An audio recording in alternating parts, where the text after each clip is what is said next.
Okay. Okay. I think we're actually doing pretty well now.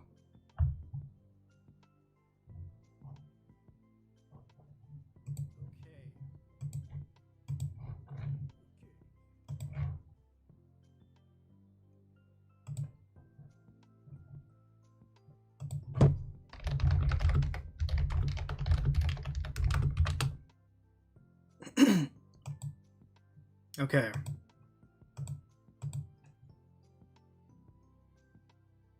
Mic check, audio check. For real this time, for realsies.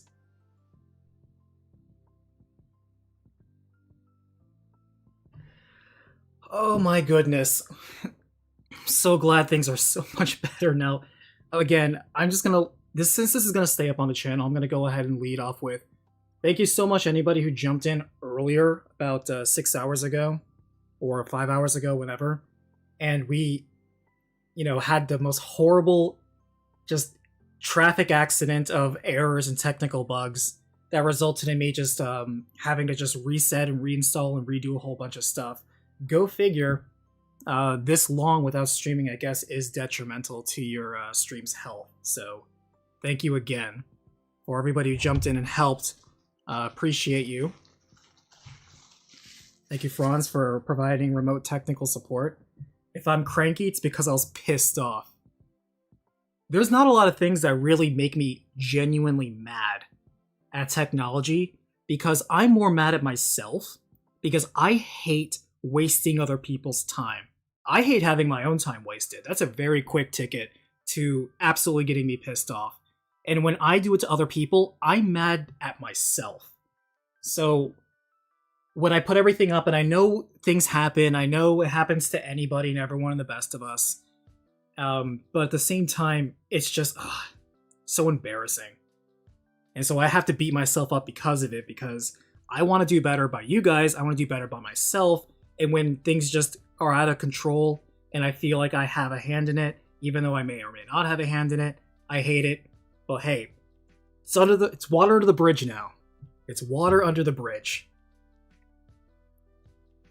This is the quick and dirty stream version that we're going to get going. This is a fresh install of OBS, so there's no cool widgets, there's no cool pop-ups, there's no stream chat on there. I literally just installed it, hit the quick start, and then we're live, and everything's working, so we're going to do this. And the way that I'd like for this to go down is I'm going to go through all the questions. I would say that I didn't preview these questions, but I have looked at this screen for the last 24 hours trying to troubleshoot things. So I clearly I can see the first few questions, but everything else is blind. So it's going to be live, on the spot, instead of just having a edited, pre-canned response video. We're going to have some audience interaction, so that way I can have live canned responses, and we'll see what we do. We'll see what we do. Hello everyone, hello everyone, hello everyone. I apologize that I may not necessarily read chat as often as I'm reading these questions, so if you ask a question and I don't see it, just go ahead and post it again later, or maybe we'll open up towards the end, towards extra questions. We'll see how we're doing it. Let's get started. Thank you very much, everyone. It is completely with you and me together. We've hit 100K subscribers. I couldn't have done it without you. And you obviously would not have subscribed to anything unless I made a channel with stuff worth subscribing to. So thank you very much. It was a team effort. So handshakes and back pats all around. I really appreciate you guys. I cannot say thank you enough. It is poor and inadequate for the last 10 years, which is long enough for me to start up a bogus charity and rip people off, honestly. For me to rise from zero like everyone else all the way up to this milestone. But this is not the end. We're not closing down the channels. I'm not selling out just yet. I haven't finalized my crypto coin that I'm going to go ahead and put out there and rip off millions of peoples and say, adios, bitches, I'm out. And I haven't shilled yet for a company to get a voice acting gig to voice for the new Yakuza game and do a terrible voiceover job and ruin an iconic role. I haven't had a chance to do any of that. I've been in the YouTube space a while. I haven't done any of those accomplishments. So, clearly I have a lot to work towards.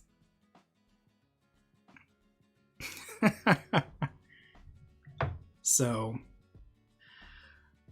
first question is Coden Eshell? What started this channel? I'm what started this channel. But if you want to say what motivated me to start the channel, then I'm gonna go ahead and say pure spite. My very earliest videos were all like game tip videos because they were stuff that nobody else was really making at the time. Like I started in 2012. Just making some bit pieces or guide videos, because at the time the guide video options back then just weren't that good. They were to the point where it's like, man, nobody's giving me a hint on how to fight this boss better. Let me show what I'm doing, share it with the community, and see what goes on. My earliest success was making the Batman Arkham City and Arkham Asylum trophy guides, because the one that were out there, especially like the official one from like IGN, were terrible. So I'm like, oh my god, I can do better with my garbage potato mic college laptop and trial version of Adobe Elements 9. I can do a better job, and I did do a better job. It sounds terrible. But sometimes the further we go, the more things stay the same, I guess. As for what started the recapitation option, that's very simple. It's an old story I like to tell, and it started with a friend of mine who asked a very simple question. He asked, what happened in Kingdom Hearts? And so I said, hey, let's look up. Surely somebody on the internet has a really good, to the point, succinct video that tells us everything we need to know, like in a major way, the major bullet points, and we can walk away feeling we understand the plot before going into Kingdom Hearts 2 or anything like that. And lo and behold, no slight against other channels. They're just doing a different thing. They're doing the infotainment, edutainment thing. But all they would do is just like, here's Kingdom Hearts in a nutshell, or here's a good enough plot summary, or here's a bunch of jokes and poking memes and stuff like that. And these days it's even worse with like the zoomer editing, with all the quick cuts and the meme spam. And I'm like, this is not helpful. This does not help somebody who just wants something that's better than a Wikipedia article, but not as much as watching a full Let's Play. Is there anybody that could just do this? And so I said, no worries, guy, I got you. So that started the very first Kingdom Hearts. It wasn't called Recapitation at the time. That was later. It was just called What Happened in Kingdom Hearts. And I sent it to him, and then some people on Reddit saw it, and they really liked it, and they asked for more, and so I did more, and the rest is history. Kalama, love to see you, by the way. Why do you think people like face reveals so much? What is your take on the psychology behind face reveals? And you also asked, are you content, safe, and hydrated? I could also see that as, are you content? I'm always content. Am I content? Never. I'm never satisfied. I have too much ambition in my life. I'm not going to be complacent with where I am, so to me, while I'm grateful for what I have, I'm still always going to strive to be a little bit better every single day. Am I safe? Relatively. I mean, it's storming outside and I'm not soaked. Am I hydrated? Absolutely. Got this. I'm going to ting it right here. I'm always having water right next to me. Always hydrated. Always talking so much to be hydrated. I also have tea with me right now. I'm going to take a sip right now. Fan wikis, by the way, very unreliable. And a lot of the times I've done research just to try to get names or stats for the video, I've seen so many especially fan wikis, just get stuff blatantly wrong. Like whoever wrote it was clearly writing from their own memory and not actually sourcing the game. Where it's like, that's not what happened, and that's not who said that, or that's not the person who died. I've seen a lot of errors with wikis. But whatever, it's, you get what you came for. As for the first one, I think that's a very complicated question for such a simple question. I think people seek other people's faces. First of all, we're human. We're social creatures. We're driven to see faces in all sorts of things. And so when you're looking at somebody's face, you can determine so much more just through unspoken communication measures. Looking them in the eye, seeing their face, like the emotions that can be construed on it. Like there's so many reasons that add so much more emotional depth. And that's the real reason I think people like face reveals so much. Technically, I've already revealed my face, but that was like old me. I don't know if people want to see current me, like 74-year-old me. You tell me. You guys showed up, so I appreciate you. Like I said, I have a webcam right here for work. So I can prove that I'm not an AI. Unless this is in fact an AI generated filter, which actually could also be a thing. So no, I take that back. It couldn't prove AI. But no, people want to have an emotional connection sometimes to other people, and especially if there's some common ground like video games, for example, where there's often a very emotional connection to that. People are seeking emotional feedback. Having a human face tied with that is very relatable. But that's if that person wants to be relatable. A lot of the reasons why I simply don't put my face all over it is because even though I put Oni Black Mage, my little logo there, I don't put my face up on there because I don't feel it's relevant or it's enhancing the actual content that I'm delivering.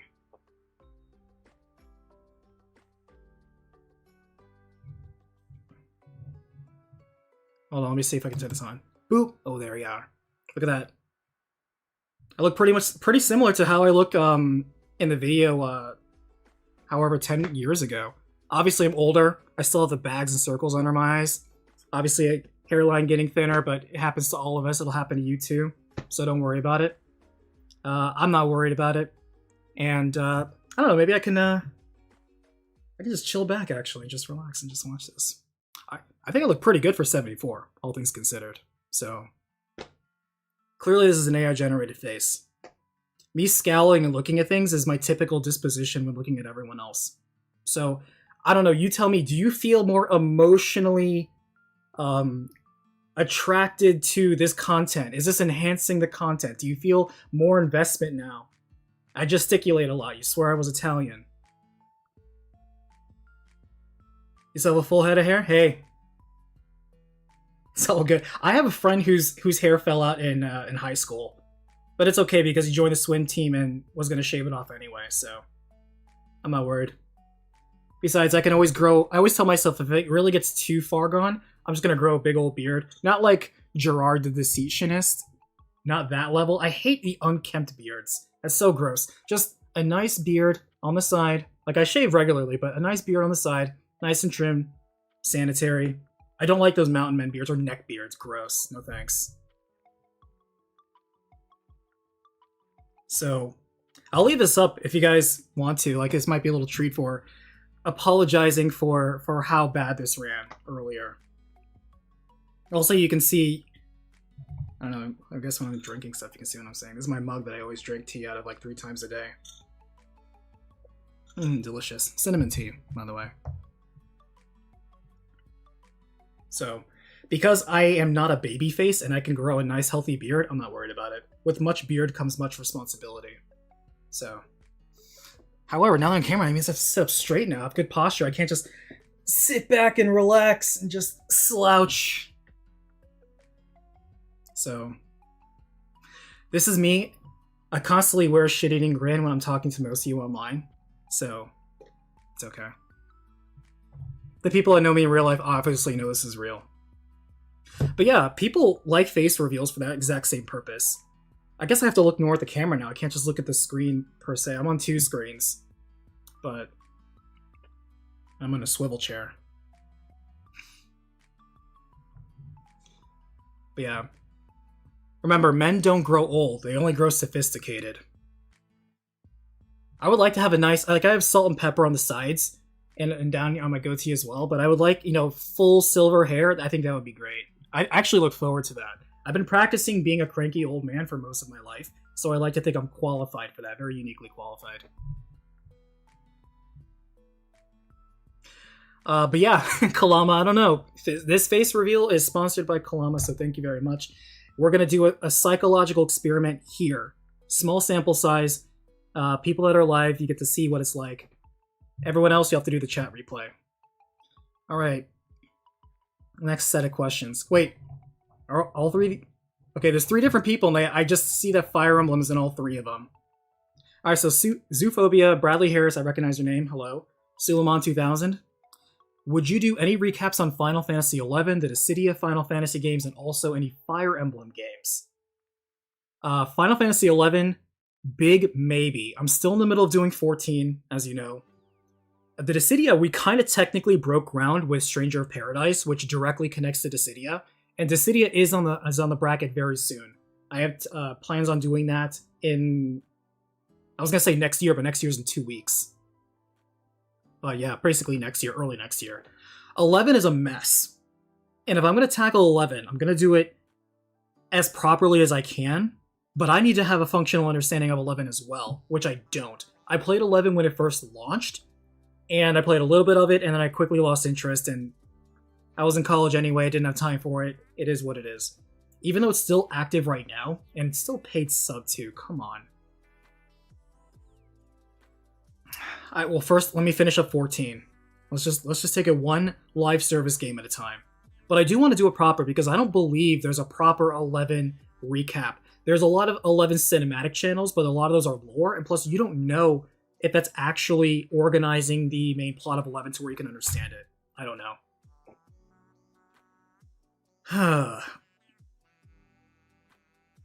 Ooh, we have to have our parasocial relationships. Man, please don't. Like, if I'm looking at you and I'm hiding behind like sob stories, please do not empathize with any person that does that online, tries to take advantage of it, of like your emotions and guilt trip you and use emotional empathy and all that stuff. Please don't do that. Those people are scum.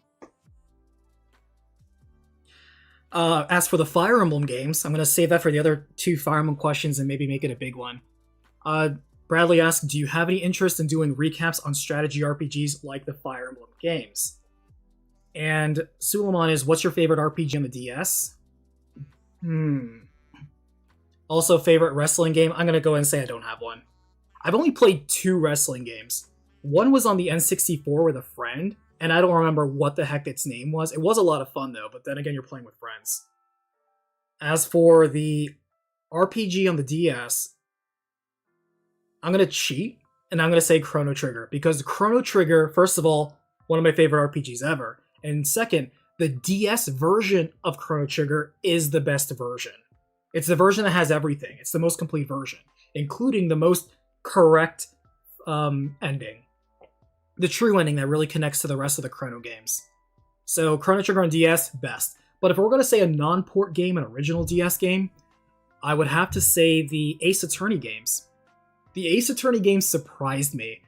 I only heard about it secondhand, and when I just had somebody just go on and on, a classmate, who was like, oh, you have to try this, it's great, you would love it, you like these type of games. I'm like, I do? Oh, okay. And I went and I found in like a bargain bin for like $5 the first Ace Attorney, played it, loved it. That person called it. I love Ace Attorney. I love all the Ace Attorneys. Ace Attorney is fantastic. I wish I could do a recap of Ace Attorney, but I don't think I would do it justice, even though I did Danganronpa, which is very similar. It's just, so good. I guess I still could, though. I really want people to enjoy it on their own, though, but it's been years, so it's fine. And as for the Fire Emblem recapitation questions, yes. Thank you, Monkey Gamer Z Official. Love seeing your name every time in the credits, by the way. 100k subs and you will keep growing. Next goal 200k. Absolutely. And the answer is yes. Fire Emblem is one that I'm very much interested in. What I kind of want to do is I kind of want to cover the Fire Emblem series like I'm covering a war documentary. Like kind of making a war mockumentary, but with Fire Emblem. Like covering it like you would on a History Channel special.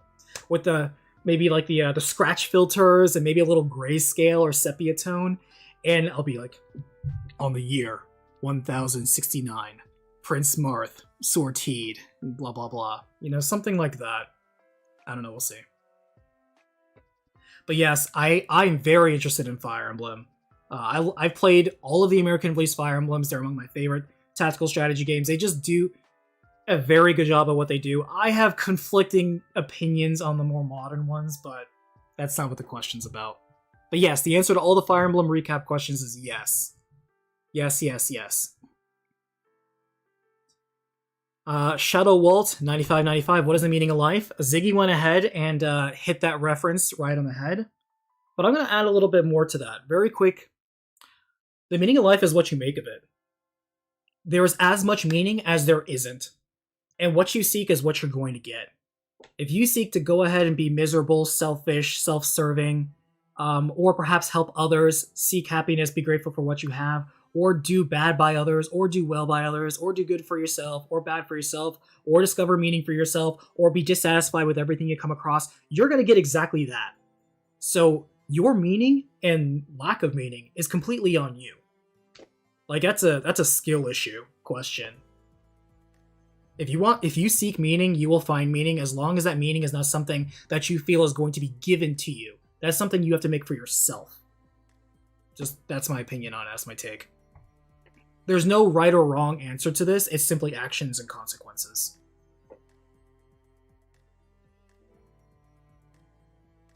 Hey, Alessandro. Didn't know I could do this too. Absolutely. You gotta flex that status, my guy. Let's see. Aaron, I don't have a question, but I don't want to know that you deserve it. Hey, thank you. I've always watched your videos. I'm about to play a sequel game, but can't remember what happened to the previous title. You're awesome. You deserve a milestone and win. Thanks, man. I really appreciate that. The way that I've come to understand recap and how people really come to enjoy it is I'm saving you time. I am saving you time by sacrificing my own life and my work-life balance and social life to make these very long, drawn-out videos that hopefully save you time and money. So, if I've helped you, thank you. Look at YouTube giving you canned AI responses, by the way. Wow, thank you. You're the best. Maybe one day you'll have a question.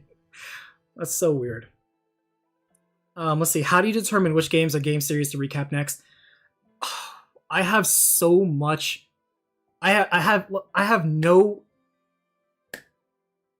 plenty of content to work with. All right. If you go to my Discord and go to the queue is what it's called, you will see pretty much every single series or standalone game that I could feasibly do a recap on, or I'm just mildly interested in. I might take it off, but I have enough content ideas for the next 10 years. I really do. So if people still give me suggestions, it's fine, but odds are I've already gotten that suggestion. Still do it, because you never know, I might have missed something. There might be a hidden gem somewhere. But yeah, no. I have plenty of ideas. As for which ones I do next, I'm still currently working. I'm getting really close on several series, working down several of the open series like the Tales of games or the Trails games. Castlevania, there's only a few more left. Final Fantasy is always going to be there. There's over 70 Final Fantasy games. I've only done half of them. So there's plenty. There's plenty. And also, you may have noticed that I mostly do RPGs, and RPGs are kind of long. Especially the visual novel ones that lean more towards visual novel than gameplay. Asher asks, I was gonna say, it's like, are you holding a yokai? But no, I just see the stuffed animals. So in your recap, So in your recaps, you wording a character, finding something to be off as them being awfully suspicious about it, is it weird that I find it to make a lot of sense? No, it just means you understand context, and I appreciate that. Awfully suspicious is something that I say in real life a lot. I'm a skeptical person, to put it lightly. And so there are many times where I see a red flag, I'm like, that's awfully suspicious. They're like, I don't know, this isn't adding up, it's awfully suspicious.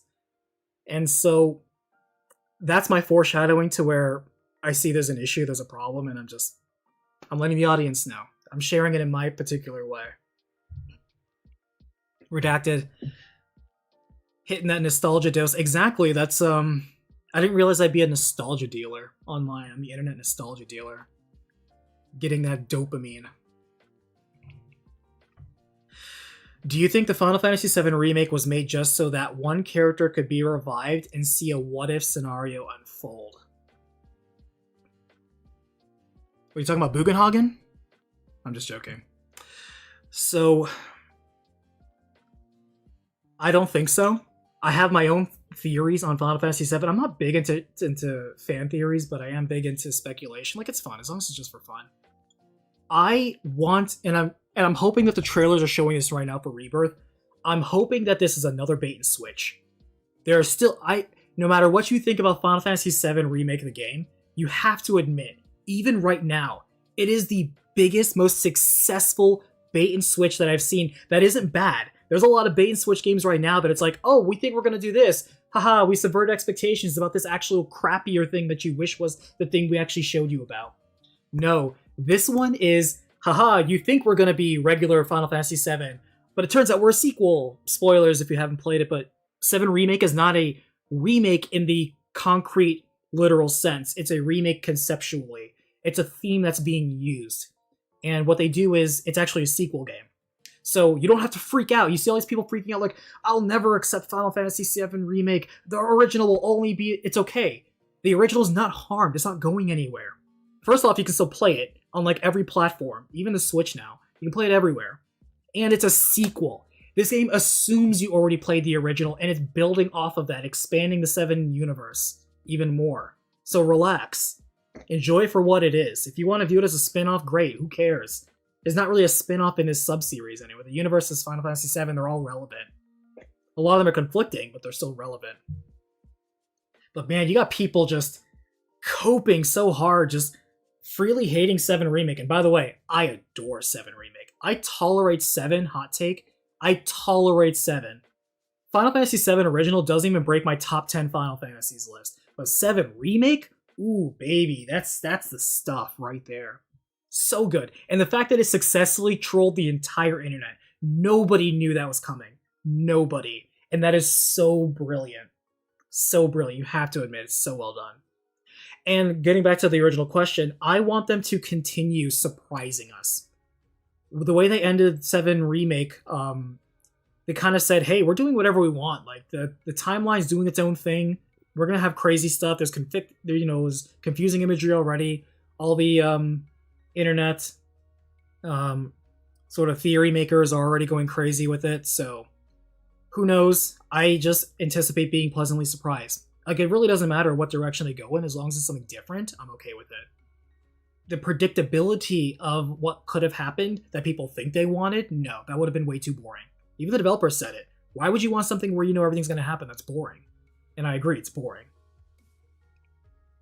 So, Bradley, hey, there you go. 7 is a bait and switch done right. Exactly. It is the best bait and switch game I've ever seen. Very good. Young Goku over. Really appreciate your videos as they allow me to save time, not replaying a game I just want to experience the story for.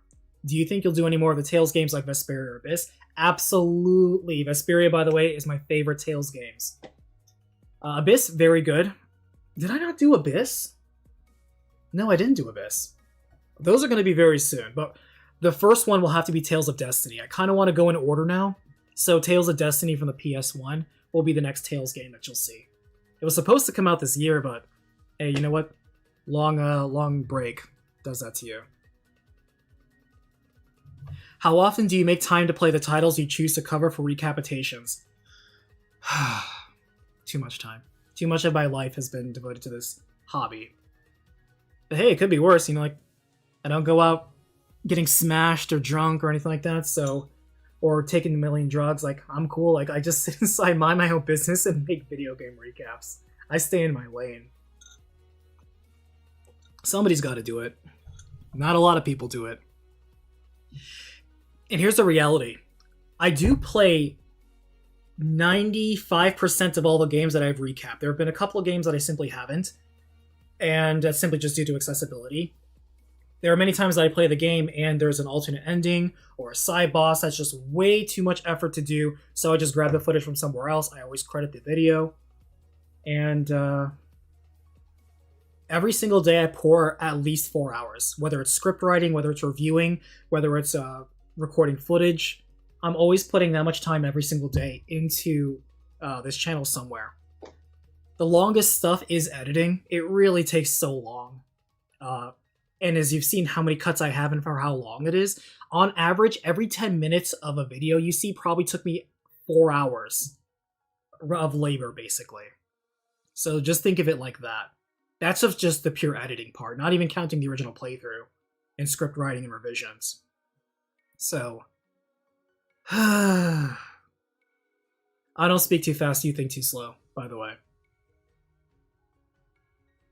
And how do you make the time? By sacrificing so much of my other options in life. Oh my god, my social life is so destroyed. It really is. I'm fortunate that I work from home, because just the commute time from working full time that would be more hours out of the day. So it's horrible. So my personal health and constant sleep deprivation is the source of my power. And again, raw salt and spite is what fuels me.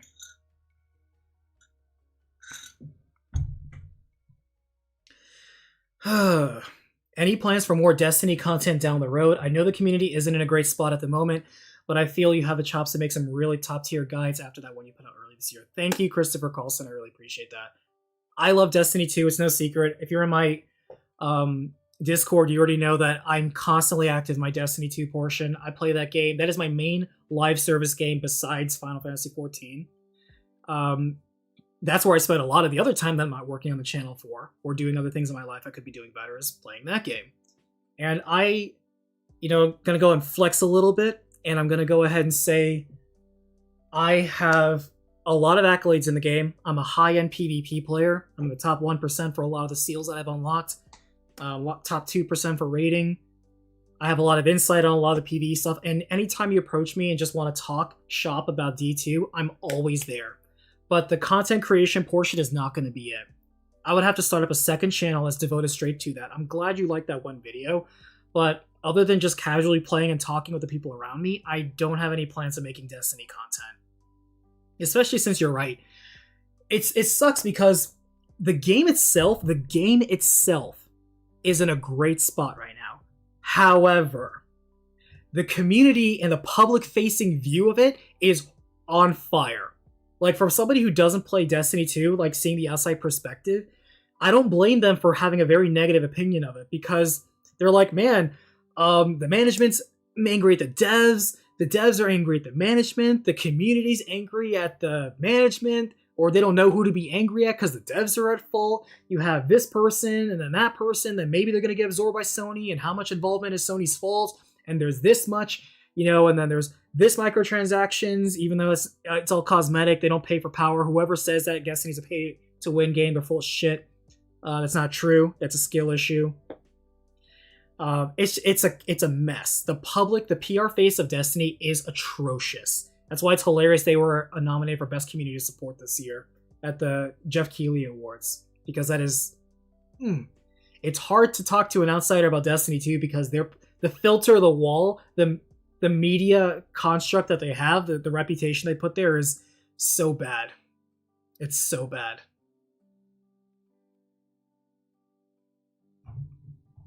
Still play the game, though. Also, it's free on Epic right now.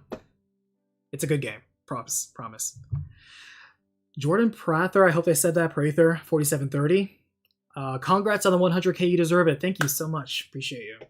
I've been watching your recapitations for a long time now, and I really appreciate the time and efforts you put into explaining the stories. Thank you, I do put effort in. It's so nice to be recognized. It has helped me to understand the stories so much better in a lot of games I played over the years, so again, thank you, you're very welcome. Question, have you played any of the Xenoblade games? Would you consider doing any of the recapitations on the Xenoblade series? Yes. I have played Xenoblade Chronicles 1 a long time ago, like on the Wii, back when it was part of Operation Rainfall. I didn't play the remaster, where they fixed the faces and a lot of things. I also haven't played Future Perfect. I have bought, but I have not played Xenoblade Chronicles 3. I've started but not finished Xenoblade Chronicles 2, and I played Xenoblade Chronicles X on the Wii U back when the servers were still up, and it was really awesome. It was a great way to farm materials. Would I do recaps on any of them? Absolutely, but my god, they are long games, and you know that. So they're on the, I will get around to it. Let me finish what's on my plate first. But yes, I will do that, absolutely. It's a good opportunity to just replay it anyway, just collect footage. Badass more Gambit content? Yeah, right, man. You want to talk, shut up.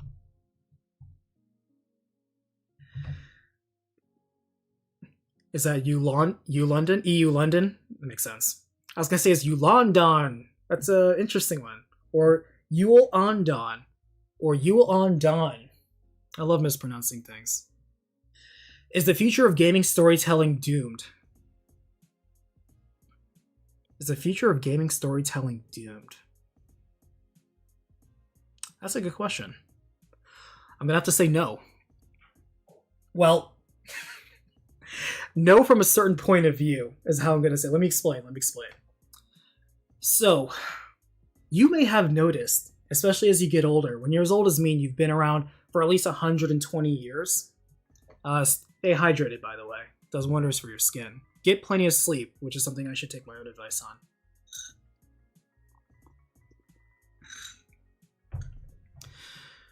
on. Gaming is mainstream right now. It's so mainstream that it makes more money than movies, TV, and books combined, and I think and music tied onto that. It makes more movie than any other multimedia industry. Because it is now mainstream, there are several things happening that it's a little early to say doomed, because it is true gaming is now more successful than it's ever been, and it is constantly growing. However, you and I both know that there are many facets of gaming right now, including game design, including gaming storytelling, including what's popular, that quite frankly is different from how you and I grew up and enjoy the medium. And that's purely because it's mainstream. I actually did this rant just earlier, actually just yesterday, on terms of like the casualization. And I'm going to go and be straight. Yes, there are casuals in gaming, and that's not a gatekeeping term, although there is a need for gatekeeping in certain areas of the game. And gatekeeping doesn't mean, oh, we're locking you out. Even like the gatekeeping, good gatekeeping is we are keeping unqualified or irrelevant things out. Not people that are qualified or are relevant, we're keeping them out. That's the bad gatekeeping. That's the gatekeeping when people's like, oh, well, you're just gatekeeping, I don't know, this other person who likes different games than you. No. What gatekeeping is, people that don't know what the fuck they're talking about, having impressions on something they have no intention of spending any time, money, or investment of skill in. That's what we're talking about. And when you are a casual and you just have a minimal level of investment, whether it be time, money, or skill, that's okay. It's okay to be a casual. This is just a hobby. It's a rather expensive hobby. But now it's a very popular hobby. When we were growing up, it was very niche. Everything was all about TVs and movies and music and stuff like that. However, what gaming has now evolved into, it has now figured out ways to get those people who are in the TV and movie space to come into the gaming space. And what do those people want? They want plots that are like soap operas. They want heavy movie games, the kind of games that we used to make fun of for being walking sims or being movie games or games with very little gameplay or very shallow mechanics or just there to waste your time or you watch it more than you play it. We used to make fun of that stuff because it wasn't a good like gameplay mix. That has become more popular because they are now bringing in a larger audience that's what they expect. The casual group of people, thank you very much, Badass, for the Gambit and the 2, I appreciate you. Also, no. And gatekeeping itself is okay in that aspect for quality assurance purposes. For making sure that the core games that you enjoyed stay that level of quality. They're not being watered down. They're not being casualified. They're not being printed for mass appeal, which compromises a lot of the original storytelling or the ideals or the gameplay that they had because they need to include a lot more people that aren't even going to be that heavily vested like the core fan base is to begin with. That's what that is. And you can't fight it. That's just how it's going to be. That's why you see so many IPs being borrowed and destroyed for casualization. It sucks, but there's nothing you can do about that. There really isn't. The only thing you can do is wipe your hands and walk away or seek that same love that you found in that game somewhere else. Either in middleware games or indie games or just alternative things you may not have tried. The biggest thing, too, that the casual audience brings, especially when they come in from the TV and movie crowd, is they are graphics whores. They are graphics whores, they are graphics whores, they are graphics whores. They will absolutely judge a game based on its look and feel. They absolutely will refuse to play a game because of its art style or visual feel. They will absolutely forego gameplay for visuals. And unfortunately, they outnumber the rest of the core fan base. They outnumber us like 10 to 1. They really do. The only people that don't really care so much are the people in the mobile space. But even then, like, they have a lot of good gameplay options. But the people that come into like the PC and the console space, they are absolutely graphics whores. And that focus on graphics kills a lot of other production. It really does. And it's because that's what they want. They want the cutting edge graphics. They want that movie pizzazz. They want that big budget blockbuster feel. They love the blockbuster games. They love that stuff. That's why they wins all the awards. But you'll notice that those games don't make as much money as they could because they blew it all on the marketing and art budget. And because they blew it all, that's why their profits are so poor. That's why a lot of the single player narrative games, and this is not console warring, but it's part of the problem of why Sony is struggling right now with its first party games. 2 years ago on their financials, they said this is unsustainable. That's why they moved into the live service projects that became its own snowball of problems. It's because it's unsustainable. You can't keep spending so much of your $200 million budgets on graphics and have minimal gameplay and have no additional way of monetizing or adding extra legs to that, except maybe a low effort DLC. It's not sustainable. They have so little profit on that. That's why they hedge so much on third-party option. That's why so much of the gameplay goes off those narrative-heavy games, is because those are cool for you, and you kind of one and done them for those exact purposes. You're watching like a TV or a movie. And now let's go to the score question, which is gaming storytelling. Is it doomed? No, it's shifting. It's shifting because you are changing as you evolve and play more things and grow older. Your emotional attachment and what you look and what you seek from gaming is changing as you get older. If you have the same tastes in games and movies and shows as you do when you were 8 years old, first off, you're kind of weird. And I don't like that, and I can't really have a conversation with you because you have an immature mindset. I can't stand the people. It's like, my taste in gaming was super good when I was 12 years old. No, it wasn't. It sucked. It sucked. And if you think it's still good, that's your nostalgia talking, and your tastes suck. If you really think the things that you liked when you were 12, when you were naive and everything was new, was really good, I don't know if you've revisited it recently without those giant, like, 4-inch wide nostalgia goggles that are rose tinted. You gotta take that shit off. Some stuff simply didn't age very well. You have to understand that. But your taste changed. What you look for and seek in your entertainment, that's changed. What's popular and what's selling for gaming, that's changed. How you can now deliver stories, which stories come big and small. And the appraisal of what's considered a quality story, that changes. What's being pushed in terms of gaming and marketing, that's changing. So all these moving parts are culminating in the gaming industry right now that it's very difficult to point to one thing and say, that's the problem, fix that thing. That's the thing that's dooming all of gaming storytelling. It is what you seek of it. If you want to find good quality visual novels or RPGs or shooters that focus on the campaign more than multiplayer, or even if you want to be, it's like, hey, I want a good sandbox game, or I want a good, like a mystery detective game, you are going to have to try a little harder to find where you can find that in a satisfactory way. You're going to have to look a little harder to get that meal. You really are. Because gaming's just too big and too wide, and there's too many noise, like just outlets shouting at you about what's good, that you have to, at the end of the day, make the decision yourself. And if you're dissatisfied with the condition of it, like I know there's always videos out saying, the state of modern video games is doomed, it's horrible. It really isn't. However, what you're seeking just means you need to find something somewhere else. That, however, is mutually exclusive from the fact that they are actively killing many of your IPs. They're absolutely ruining it like Disney is to Marvel and Star Wars. They're absolutely doing that. Make no mistake. They're absolutely doing that. But they're doing it because that's how they're choosing to grow in that direction. You're going in this path, they're branching off in that path. That's not necessarily wrong.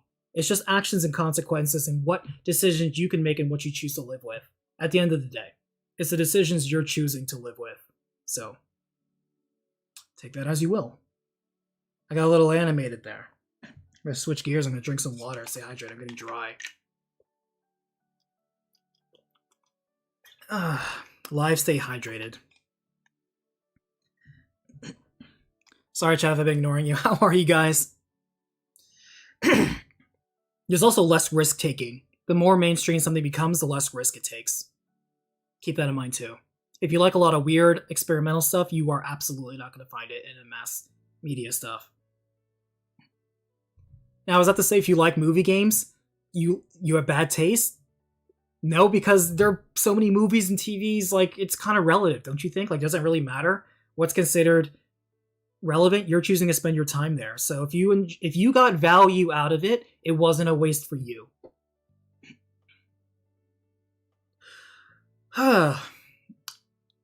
Kaspoff06 asks, what is your favorite all-time video game series as a kid, and what is it now? If it has changed. And what video game started it all for you? Okay, it's funny that I just said, I'm gonna self-expose myself here, that, man, if your tastes haven't changed since you were a kid, your tastes are questionable. My favorite video game series has been the same since I was a kid, and that is The Legend of Zelda. The Legend of Zelda is such a blessed series that I unironically can't stand the echo chamber that surrounds the fanbase. I can't stand the Legend of Zelda echo chamber fanbase. I can't stand any echo chamber fanbase. The Legend of Zelda. Because that game series is so blessed. That series never missed. It's had some weak installments, but even a weak Zelda game is so much better than like your average action-adventure game. It really is. It's so blessed that it's so good. All hits. Some hits are harder than others, sure, but all hits. And what video game started it all for you? My very first console video game, because I played on my dad's Commodore 64, but I don't know what I was doing. I was such a little kid. But the first game I vividly remember playing is probably OG Super Mario Brothers. But when my dad won an NES in a Super Mario raffle, the 5 games that he got was Super Mario Brothers 2, Zelda 2, RC Pro AM, ice hockey, and football. It was just called football. Not like anything else, just football. So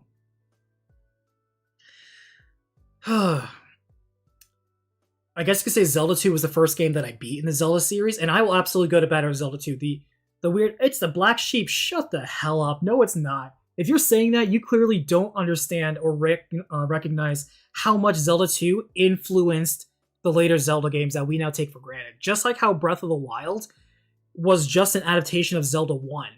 And if you don't recognize that, you're just missing out. It's okay, fact check. Let's see. Alessandro, the 5, thank you. What are the video game IPs, alive or dead, that you think have been the most wasted or mismanaged? That's a whole rant. I can make a whole video on that.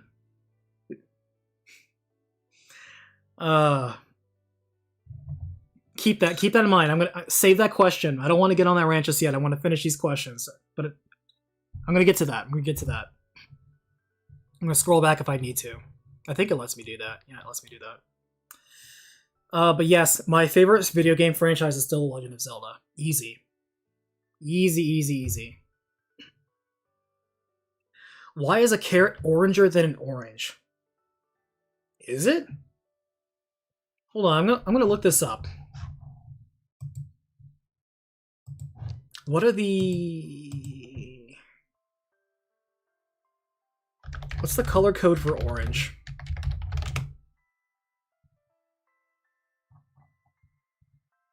Oh, here's an orange color thingy.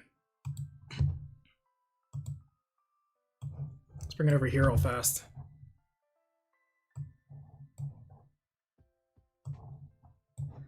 So here's carrot and here's orange. Like, I don't know, orange seems pretty orange to me, but when I think of like orange, I think I kind of think more Halloween over here. Maybe pumpkin. Orange is lighter than I would expect orange to be. Maybe you're right. Maybe carrot is more orange than orange. I kind of agree with you. I think I have bad cones in my eyes because I cannot tell the difference between Sedona and Red Fox. I can't tell the difference. Amber and pumpkin look almost identical too. I can't tell the difference. My eyesight's going. That's fascinating though.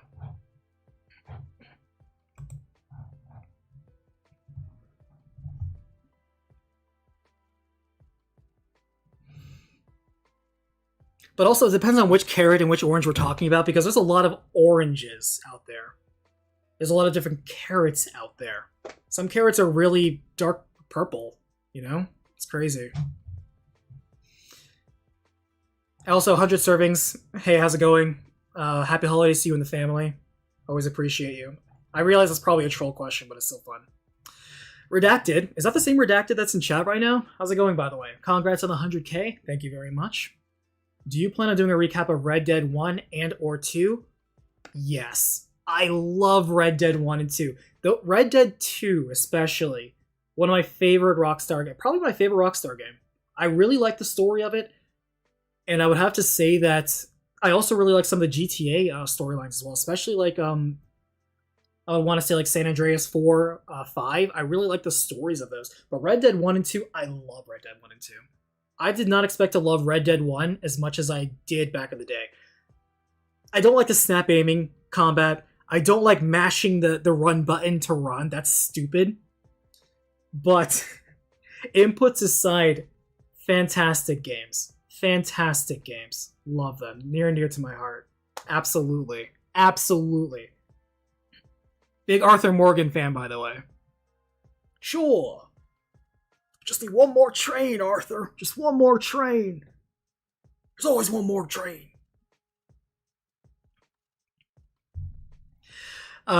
Tearless asks, why is why and not why not?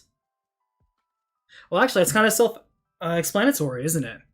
You see, the difference between why and why not is the assumption of a statement. One's positively inclined, one's negatively inclined.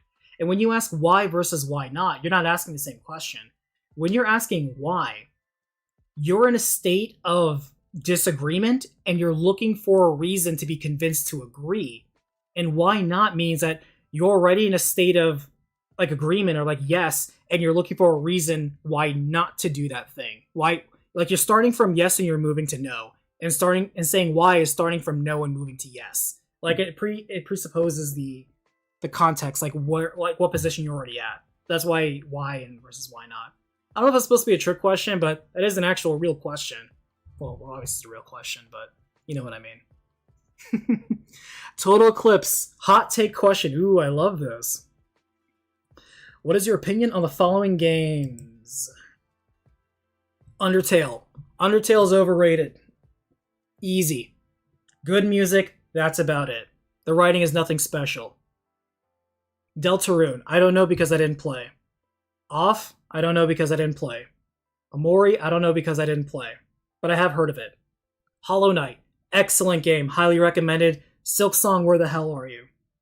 Rain World. I have a friend that played this and had positive things to say. I have not personally played it.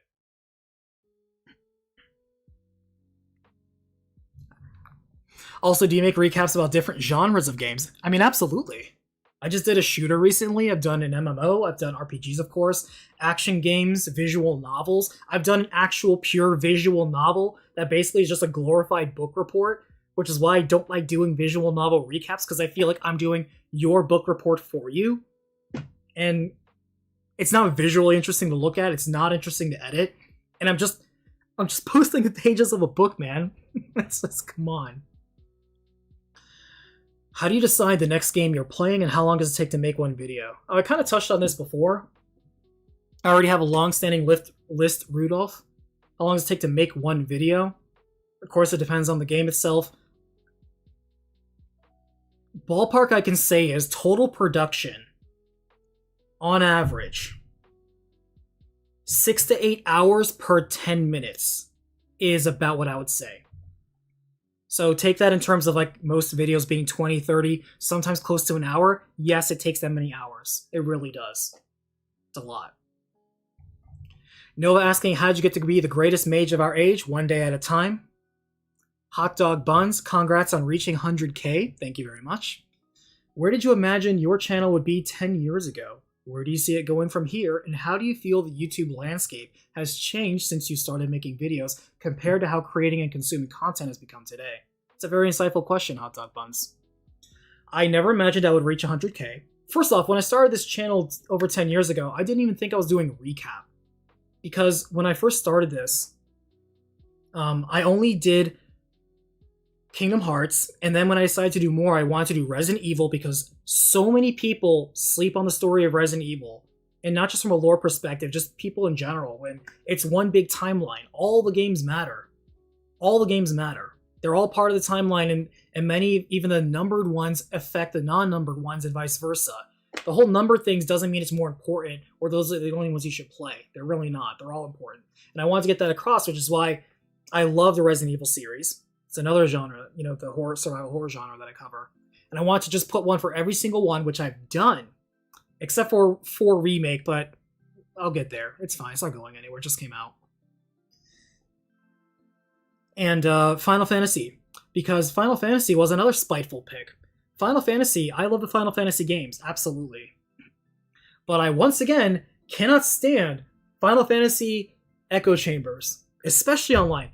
And that ties into the modern versus older YouTube landscape. There are so many modern Final Fantasy channels that I see where they are just so stuck up their own ass. And they are so underinformed on the series. And that's not to be pretentious like, oh, I played more Final Fantasy games than you, which I probably factually have. But that's not important. The important part is that you're coming out here, and again, there's over 75 Final Fantasy games. You've played 5 of them, and you consider yourself an expert. Maybe on the ones you've played, but then you want to make these broad assumptions about the series, or what the series is about, or where it's going, or I'm going to tier rank these, even though I didn't play literally 80% of these games. I have no idea what I'm talking about. It's so annoying. I can't stand it. The amount of the underinformed people that know just a little bit and think they know so much. Dunning-Kruger, except for video game stuff. It's so unbearable. And then they have these lukewarm takes where they only go with, well, that's the one thing that I don't like about the modern YouTube landscape since I started, is the average YouTube video is exactly like what I'm doing here, except imagine a very stupid wall of... the reason why it's blotted out is because I don't want my work seeing my unmade bed in my messy bedroom / office. I actually, when I stream for work, I actually have an overlay background that's like an office setting, so it looks like I'm in a nice home office, but I'm not. So, there we go. Pro tip. And so most of them are just like, hello guys, I'm gonna read exactly what the top most ranked post on Reddit is. I'm a walking text-to-speech person. This is actually who I'm reading this right now, so who am I to point? But I am now giving you a hot take. The popular thing is the thing I agree with. I call those people mid-tubers. Mid-tubers are such a plague. Mid-tubers are the people that are stealing other people's views. They're the ones that are hijacking other people's videos, plagiarizing it, basically, where they just play somebody's entire video, make minimal things or minimal reactions, and just repost it as their own content and get substantially more views, and the original content creator doesn't get anything. I hate that. I hate how many times we don't have original content being made because people are so focused on putting out more. They're pressured by YouTube, sort of. Because YouTube never says, oh, well, you should put out a video twice a day or even one day every week. They never say exactly what works. And because the algorithm is constantly changing and nobody really knows what to do or think about it, they feel pressured that, well, maybe if I do more, I'll grow faster. When content is king, but the quality of that content, the quality of that information matters more. People want to report first. They don't want to report facts because that takes effort. It takes effort, and they don't, that's one of the reasons why recapitation is kind of secured. You'd think, surely there would be people who are going to take this idea and run with it. And there are some people that try to do some recaps, but they don't last very long, or they don't have the quality that I bring. And I don't even bring the most amazing editing or anything like that. I do very minimal because I want to focus on just the information. It takes a lot of work, and it's very slow, and it's very unrewarding, and you grow very slowly. That's why there's not a lot of competition in my space. I kind of wish there was. I would not mind if somebody did what I did the way that I did it. Again, not super long, not super short, just right there, the bullet points. That's what I'm talking about. So... And a lot of it's because of Instagram, TikTok, that sort of quick, I want to get this, keep swiping, keep going, that content, that constant addiction. That's how a lot of people, especially we say Zoomer editing, it's the ones where it's there's constantly cuts every other second, and there's always sound effects, and there's light effects, and there's special effects, and then there's memes that are taken, and there's pop culture clips taken. They have to constantly jangle keys in front of you because you're a dumb baby, because they are so desperate for your attention that they have to do everything they possibly can to make sure you are constantly watching. And that has unfortunately impacted the way a lot of content production is. My editing, is very simple. I show you exactly what I'm talking about.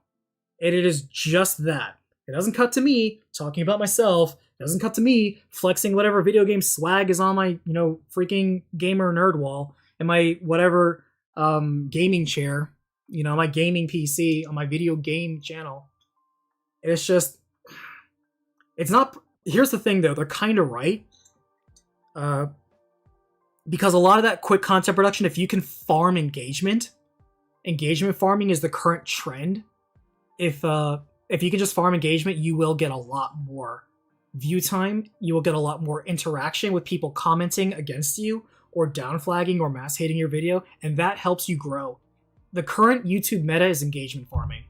It's also watch time, but you can do watch time and engagement farming if you make a long form quality video. But if you're not, then you still have to farm engagement somehow. So that's why you get a lot of those mid-tuber takes. And then the bigger they get, the less racy they get, I guess you could say.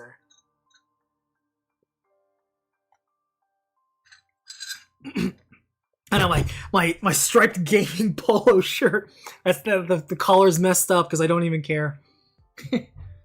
And my mug, my gaming mug, it still has a bag of tea and a spoon in it. Whew. But that's, again, just how the game's played. The YouTube game will always change. I am very proud that I have reached this milestone, which is a pretty, again, I'm gonna flex here, but there's 100, according to YouTube, there's 114 active YouTube channels and only 321,000, and I am now part of that. Channels with over 100K. That's 0.2%. I am the top 1%. I don't feel that. I really don't. I still think I'm a relatively unknown, unseen channel. I kind of feel that these days too. Where a lot of my older videos get way more views than my newer ones, and it hurts. Because I really feel like I've improved in terms of at least my writing and my cadence, at least. I really feel like I've improved. Again, I don't speak too fast, you think too slow. And, I'm getting hoarse. I feel the content, the constant mill, with more people making stuff for the content mill, it has certainly impacted the quality that we get and the consistency of the channels that we get. Vinnie Mac, hey, I recognize that name too.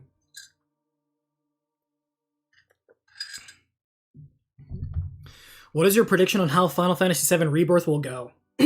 Unpredicted. I do believe they're doing another bait and switch with the marketing where they're just showing, hey, this is a familiar location at the very beginning of the game. Maybe this, like they kind of did the same thing though with the first remake, where here's the first 30 minutes of the game. Look how one-to-one it is. It's just like what you think you wanted this whole time. And then it goes completely off in a completely different, unpredictable direction. I want that surprise. I want that reaction. I want the people that think they want the boring, predictable, upscaled game to feel butthurt and salty. So that way I can smell that wonderful, wonderful salt fumes as I have a meltdown. I love it. It sustains me. Will the two timelines converge? I kind of hope that they do, and they become some bizarro timeline, and then they realize it was mistaken to destroy stuff. Will Cloud die and Zack become the main character until the third game? Nothing would be lost, though. If Cloud dies right here, nothing would be lost. I'm interested in your opinion on how the second and third game will play out. I have no idea what they're even going to do the third game. We don't even know what the title of the third game is going to be about. But if we take remake, the subtitle itself, as a clue for how they actually theme the game, for remaking the timeline, that's what the theme is. Rebirth is going to go the same way. Rebirth is cluing us into something. We may not see it now, but it's cluing us into something that's highly thematic for the game. So we'll see. Zeldinked, by the way. Nice Final Fantasy VIII. Final Fantasy VIII, by the way. Fantastic game. Another casualty of Final Fantasy VII. We're all so many dumbasses out there who bought Final Fantasy VIII thinking it was a sequel to Final Fantasy VII. To be fair, they didn't know, because they didn't play the previous Final Fantasy games to know that they're all standalone. So, I forgive you 25 years ago. From the future, I forgive you. But 8 deserved better, and your mass hatred of it was stupid and misinformed. You were a dumb kid. My questions are favorite pizza, aquatic animal, and Pokemon. My favorite pizza is, it's a little on the boring side. It's a thin crust American style pizza, pepperoni. I also enjoy barbecue pizza.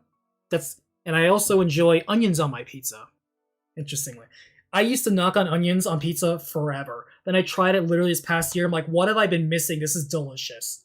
Holy crap, onions are so damn good on pizza. I can't believe it. It's so good. Aquatic animal.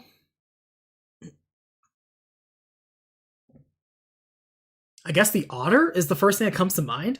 Like, I'm like, what aquatic animals do I like? Oh, actually, I guess if we're allowed to flex the scope of this question, my favorite aquatic animal is a shrimp because it's my favorite thing to eat. It comes from that aquatic environment. I love eating shrimp. It's my favorite food. So that's my favorite animal to eat. And Pokemon, it's Sandslash. My favorite Pokemon is Sandslash. Always has been, still continues to be. I love the name. I love the design. I really wish it was a much more popular Pokemon. There's only ever been 2 things made for Sandslash officially, besides Pokemon card stuff. And that's like the little beanie plushie that the Pokemon Center sold one time, and I bought 3 of them. Just, because I wanted one for myself, I wanted a backup, and I wanted one just like as a display one. Whatever.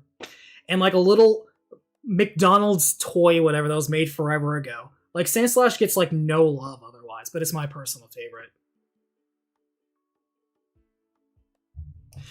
Top 10 favorite RPGs, asks Mana Davis 4126. I don't think that is constantly evolving. There's fantastic games released now that make me rethink what my favorite RPGs of all time are. There really are. That's less and less true these days with modern games, as we'll get back to Alessandra's question. But how about this? Chad, I'm going to look at you right now. Throw out some RPG franchises, and I'll tell you my favorite one in that franchise is. I will say, though, that my favorite Final Fantasy game is Chrono Trigger. Eat shit. It was originally Final Fantasy VII.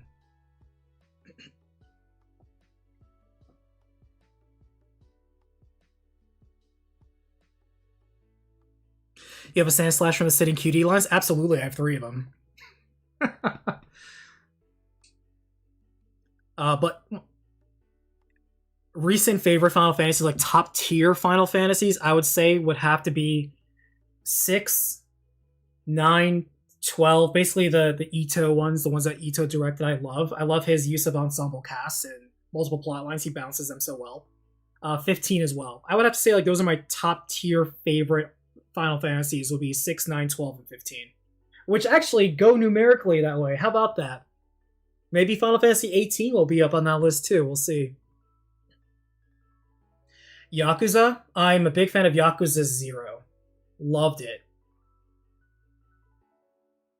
Trails. Trails in the Sky 3. 3rd chapter. I'm not going to talk about Cold Steel because I honestly haven't finished any of the Cold Steel games. I've started them, I haven't finished them. Because I started them and I realized, ooh, these all tie in together. Let me wait until I do this for recap, and I'll knock out 2 birds with 1 stone. My favorite Drakengard Nier is going to... Are you just taking things off my off my page? My favorite SMT game is SMT3. Nocturne is fantastic. It holds up today. It really does. My favorite Tales game is Vesperia. I don't like any of the Drakengard games. Though if I had to say I enjoyed which one's the most, it would be 2. Sorry, kid, I know I stabbed you in the heart then, but you knew I was going to say that. I like 2 more than most people. Because so many people are so butthurt. Oh, but Yoko Taro didn't involve in that one. So what? You act like he made everything super good. And Nier Automata, in my opinion, is the best thing that had because it had his writing and then nothing else. Because Yoko Taro is not a good director. He's a good writer, but he's not a good director. Have him write the stuff, and then have everyone else do all the heavy lifting. They'll make a better game.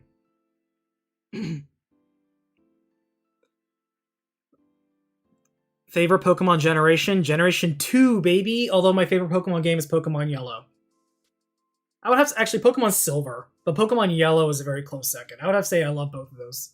And I like Silver, the original, not Soul Silver. I don't like some of the changes they made. Actually, I don't like a lot of the changes they made, especially the music.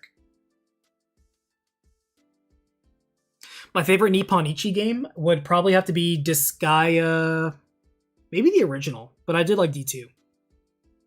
Disgaea 2, that is, not Destiny 2. That's at least 10, right? I'm sure I did at least 10 just now. Why Vesperia? Cast, storyline progression, escalation, balance and mechanics, combat system. I felt it hit well on all of those points. Replayability, the secrets that you could find.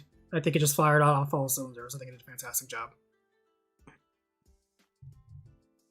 What program do you use for editing? For audio, I use Audacity. It's free, and it gets the job done, honestly. And I use Adobe Premiere. I'm currently on Adobe Premiere 21. I am not using the subscription service. Screw that. Rudolph, the story only gets larger from here, so let's cut it down to size with a recapitation. Yep. Story only does get larger from here. I don't know if it gets more interesting from here, but it gets larger from here. Tell everyone here to play 13 Sentinels. Play 13 Sentinels. 13 Sentinels is the best video game story in the last 10 years of gaming.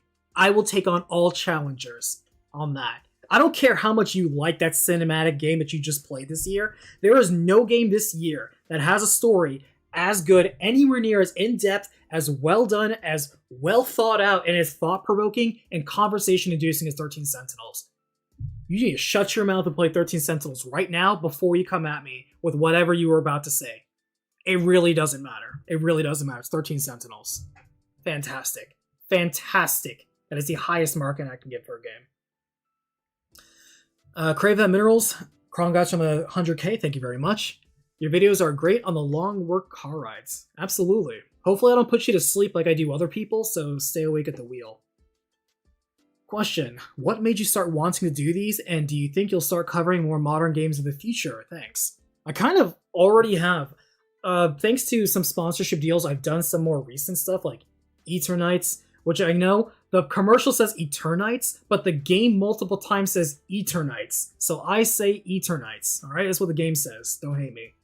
RoboCop Rogue City, which in my opinion is the best shooter to come out this year. It's the best RoboCop game to come out, period. And it is, if you really like those old school shooters where you have levels, all right? First off, you have stages, and then in each stage there's sometimes multiple routes to get to the objective. There's multiple secret objectives you can find and fulfill. There's side areas you can do. Sometimes there's a mini game you can find. It was actual content. It wasn't just straight hallway, plus it opens up into a very clear shooting arena. Bang, bang, bang, move to the next big-ass boss. No, you have some level variety as well. And it's so lore accurate. The sound design, the visuals are fantastic. The writing, I can't believe it's not canon. It bridges 2 and 3 so well, so perfectly. I can't find a flaw. And it's just genuinely a fun game. RoboCop, if I can give any Game of the Year award right now, RoboCop Rogue City wins my award for game I had the most genuine fun playing. Game that actually made me smile. Most times I'm playing a game and I'm just like, I'm absorbing this stoically. But RoboCop, I literally found myself smiling. I was like, I'm actually having fun playing a video game. Holy crap. What a concept. It's so damn good.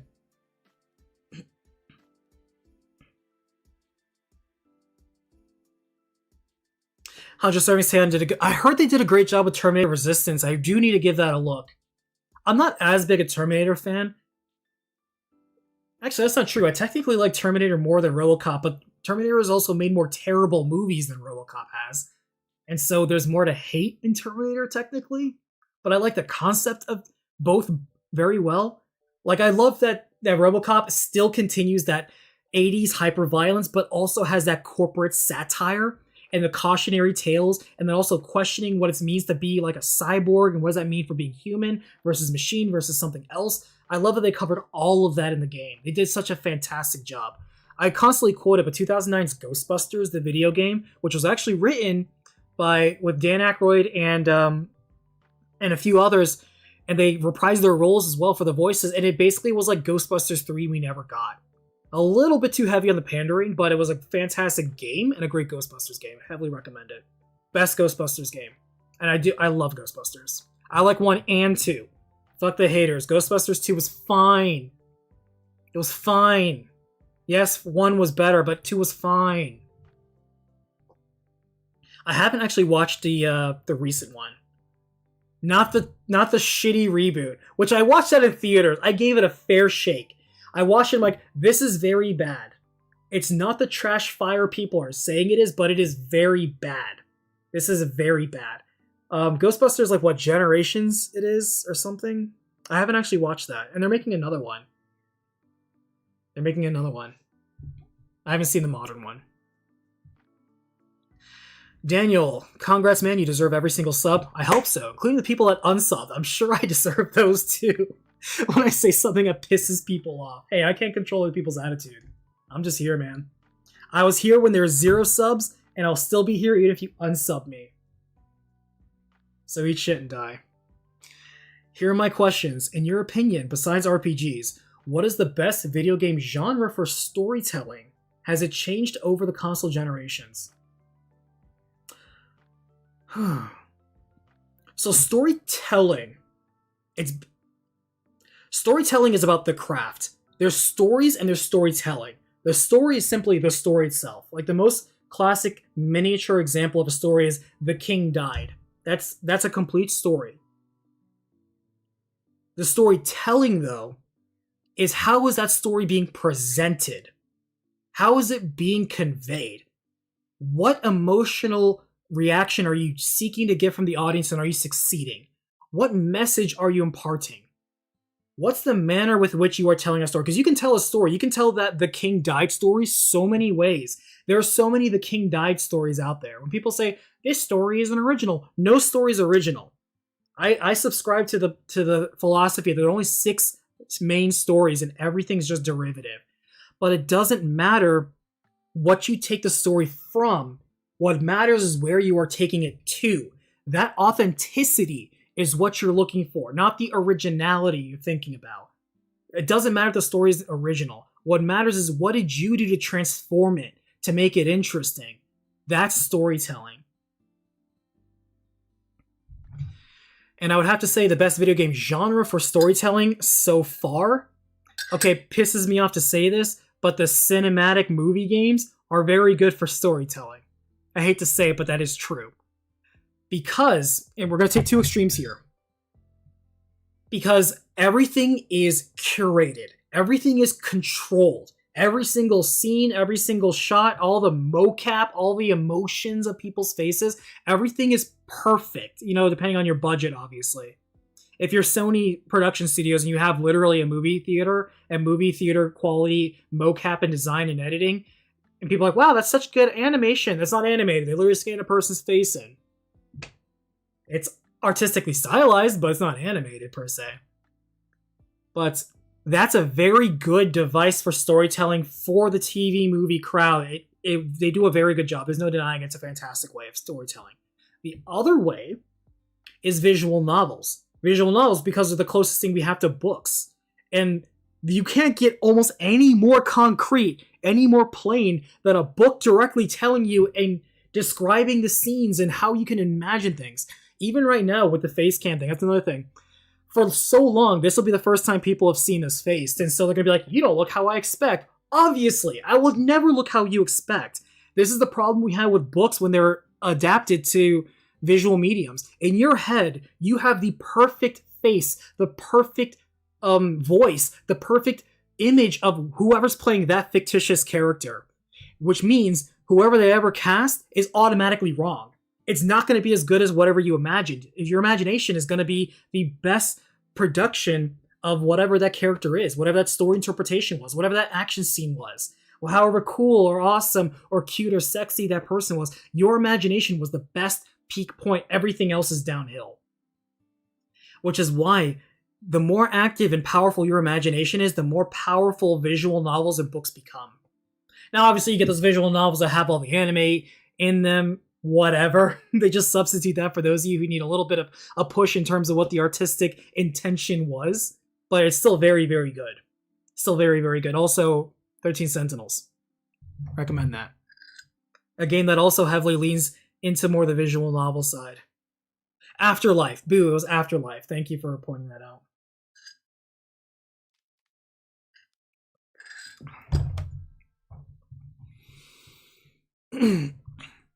Prince Dairy Lover. Do you usually have to play and beat the game before you do recapitations, or do you do just research? When you say, do I do just research, are you talking about just Googling something? Like Googling a Wikipedia? I'm sorry, I'm not sure I understand the question. I'm not insulting Prince Dairy Lover. I recognize your name. But I don't quite understand the latter half. So I'll go on the first half.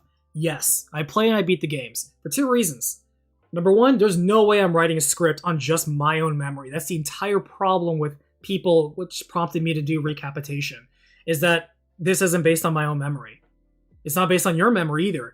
You horribly overestimate how good your memory is. Like, I have crystal clear memory. I remember everything about this video game from 30 years ago perfectly. Sure. No. Now, stop the cap. I don't believe you. Yes, I absolutely play and beat the games. I also like to play and beat the games so that way I can directly challenge anybody who contests my hot takes on the internet. I am absolutely primed and ready to go. Always. I have so many counter arguments locked and loaded. Because the popular base always says everything, they lay all the cards out. So it's never a surprise what they come at you with. Very easy to overturn. So when you come out and you're just like, hey, actually, this, that, and the other is really good.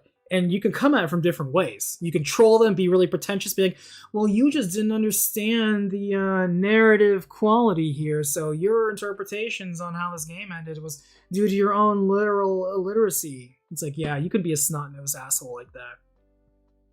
But yeah, no.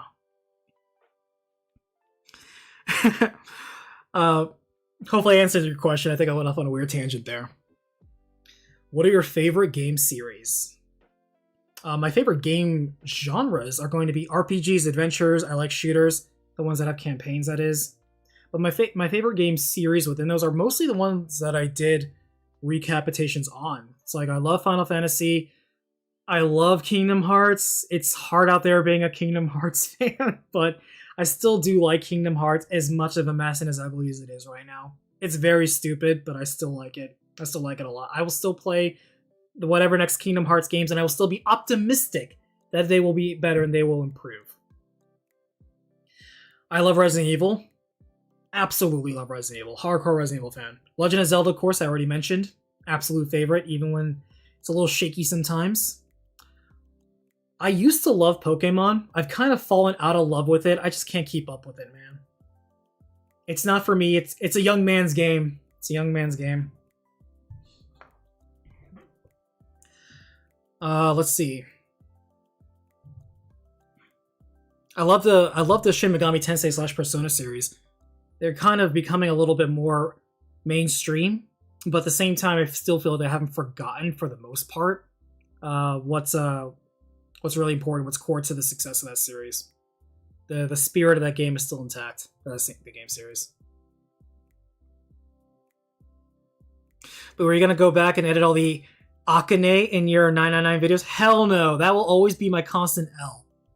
I accept it though, so it's okay. Like, you can't hang it over my head.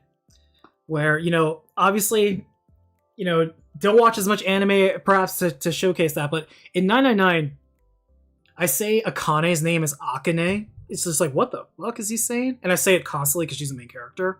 Obviously, I got that wrong. Obviously, I own it. Doesn't bother me. I don't care. I really don't care.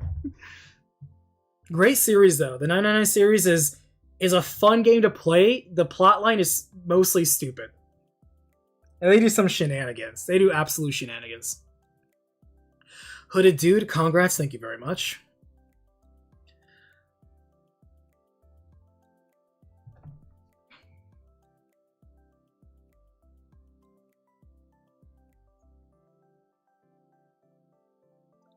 Is that Bader Abdul Rahman? Am I saying that right? I look at it and it's like, I want to try the name. Bader Abdul Rahman? Did I get that right? So we'll see. Asks, what is your favorite male Final Fantasy character and favorite female Final Fantasy character? Also, what would you say is your favorite all-time favorite JRPG game? What is a JRPG? That's a troll question, don't answer that. But my favorite Final Fantasy character, male-wise, easily Minwoo from Final Fantasy II. The biggest badass. Part of the reason why I want them to do Stranger of Paradise Final Fantasy II, so they can do Minwoo and be like lore-accurate Minwoo. Minwoo is such a badass. He puts so many main Final Fantasy protagonists to shame. He's such a badass. This dude died on his feet just because he couldn't fulfill prophecy. And he fought his way out of hell to fight his way and kill his way into heaven and kill God. He's such a badass. My favorite female Final Fantasy character would probably have to be Lightning. And I'll tell you why. This may piss some of you off. Lightning is better written than the overwhelming majority of Final Fantasy characters in the main party. Because they simply don't get as much writing as she has, nor go through arcs, nor had as much character development opportunity time. She had 3 games. Well, 2.5, because the second one wasn't really about her. But she's gone through a lot of stuff to get from point A to point B, and grew. Like, the power scaling, it's like Dragon Ball. Starting from, like, I'm Goku in Dragon Ball to Dragon Ball, Super. Like, this is like the path we went to with Lightning. And it's so good, and almost nobody's going to know that because people didn't play the game. That's not true. Over 1 million people play the game, which is just a lot of people. But no, Lightning's story is very, very good. It's a very good path.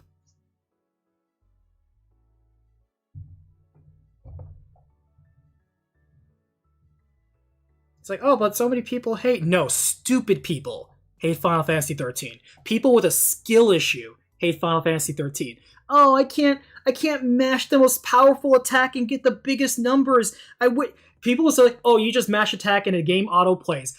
Thank you for confessing to all of us that you're an absolute idiot and you never actually beat the game. Because if you actually beat the game, you know that that's actually impossible. You can't autoplay because autoplay doesn't paradigm shift. And because you don't know what the paradigm shift system is, means you didn't play the game. And because you didn't play the game, you're a dumbass and your appraisal is irrelevant. I'm not saying you have a bad opinion. I'm saying you have a misinformed and therefore completely irrelevant opinion. So I'm putting you in your place for you to spout your really bad take, so that way you can go ahead and waste no one else's time because no one's listening to you. There you go. Very simple to handle people like that.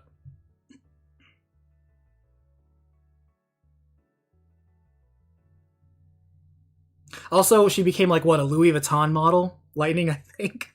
What other Final Fantasy characters can do that? I think they did a whole bunch of stuff with Noctis and Luna Freya, I think. Live action merchandising and stuff. Congrats on 100k. Question, what are some of your personal favorite games you covered?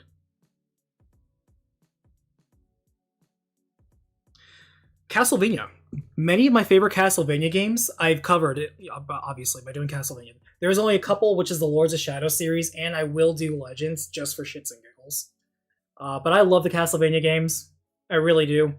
When I run out of them, I'm not sure what else I'm going to do, but I need to get series off my plates anyway, so we'll see. Maybe Fire Emblem. Who knows? We'll see.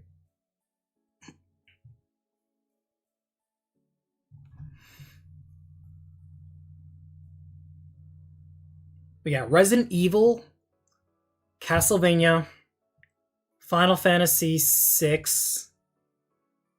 I'm very proud of the job I did for Final Fantasy 15. I'm very proud of that video. I talked about everything I want to talk about in less than an hour. I think I did a great job. Nier as well. Nier Automata, I mean. I didn't care for the first Nier. I don't care that you liked it. Combat was bad. Level design was bad. Dungeons had some interesting stuff. Replayability was bad. Grinding was bad. It's a boring game. I don't care if you like the music. You can listen to the music on YouTube. That's why the remaster / redo, remake, re-better version, that's the definitive version. Play that version, don't play the OG version. And the fishing was awful. One of the worst fishing games I've ever played. Another good merit to 15. Damn good fishing. One of the best fishing minigames I've ever seen, ever. That's not an actual, like, fishing sim game. Bowie did an amazing job on Zero Time Dilemma. Thank you. I'm proud of the job I did that too. That was a challenge. That was a real challenge. Let me tell you what. That's probably the hardest one I had to do. Just, how can I take this 4th dimensional timeline and construct it into a linear storytelling format? What am I doing with this? How am I going to construct this to where it makes sense? Oh man, that was tough. The blue blazing. I almost thought that was blaze blue. Congrats on the 100k, man. Here's the 100k more. Thank you. What is one game series you will never cover? I almost want to say Final Fantasy XI, but that's not true. One game series I will never cover. That's kind of a big list. Probably Elder Scrolls, because covering the main story of Elder Scrolls games is not why you play Elder Scrolls games. Most people may actually be informed for the first time what the main story actually even is, because they're too busy making their own adventure, which is fair. That's kind of the whole purpose of those sandbox games. I will never cover those. I will never cover Mass Effect.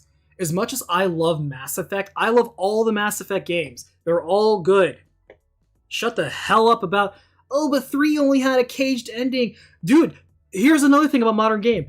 The whole, oh, you could have 200 variation endings, but it's only actually 3 main variations. Okay, spoiler alert. They do that in like effing Baldur's Gate 3, but has anybody bitched about that? No. People celebrate it. It doesn't have thousands of endings and permutations. It has the same endings. There's 3. And the game just stops. The ending's garbage. But do people talk about that as much as they lambaste at 3? No. And another thing, with Mass Effect 3, I don't know where people get off on this thing where, oh, it doesn't have every culmination of every decision I ever made across all 3 games. They never said it was going to. And even if it did, none of the 3 games did that. All 3 of the games had just the same endings with slight variations. The very first game had the same ending. It's just maybe you saved the council ship, maybe you didn't. Maybe you killed this one guy, maybe he killed himself. They've all been the same way. Why did you think 3 was going to be different? I blame you. You set yourself up for weird-ass expectations, and you disappointed yourself. I'm pointing to you. Not you, the royal you, but still you. Do you like Andromeda? I liked Andromeda's combat. Andromeda wasn't a very good game. The story and the characters were so bad, the jank was really bad. The combat was really good, though. The combat in Andromeda was very good. So it was fun to play. It wasn't a good story, but it was fun to play. I don't know where the hell Mass Effect 4 is. I don't know where the hell BioWare is right now, man. How many... It feels like it's been 10 years they've been working on Dragon Age 4. But yeah, those sort of BioWare games like Knights of the Old Republic, Mass Effect, Dragon Age, I will never cover those because it isn't about any sort of official timeline. It is absolutely... Like, they only kind of make like the default decisions when they make a later game. But there's no way to tell how the main game ended, and because of that, I'm not going to go ahead and impose that. I've been able to be cheeky with some games like that, but I don't feel I can do that sufficiently with those type of games. It really is about your personal journey, and so I respect that. System Rush, big congrats on the 100k, thank you very much. Do you think you could do a recapitation on Mary Skelter? I'll add it to the queue, that's all I can promise you. Old BioWare is long gone. Most studios you think are good now have been long gone. Most studios dissolve their team that made that game after the project's done. And maybe whoever stuck around, maybe those remnants appear to make another game 5-6 years later. But just like you at your current careers, most people don't stick at one company for the rest of their life. They really don't. It's incredibly rare. The talent that you like across so many studios, especially older studios, they haven't been there for decades. They're like, you don't see the real faces behind that name and that label, so you maybe don't know. Perry Jackson, congrats on this milestone. Are there any games in 2024 that you look forward to recapping? Resident Evil 4 Remake. I gotta get around to that. That I look forward to remaking. Or to recapping.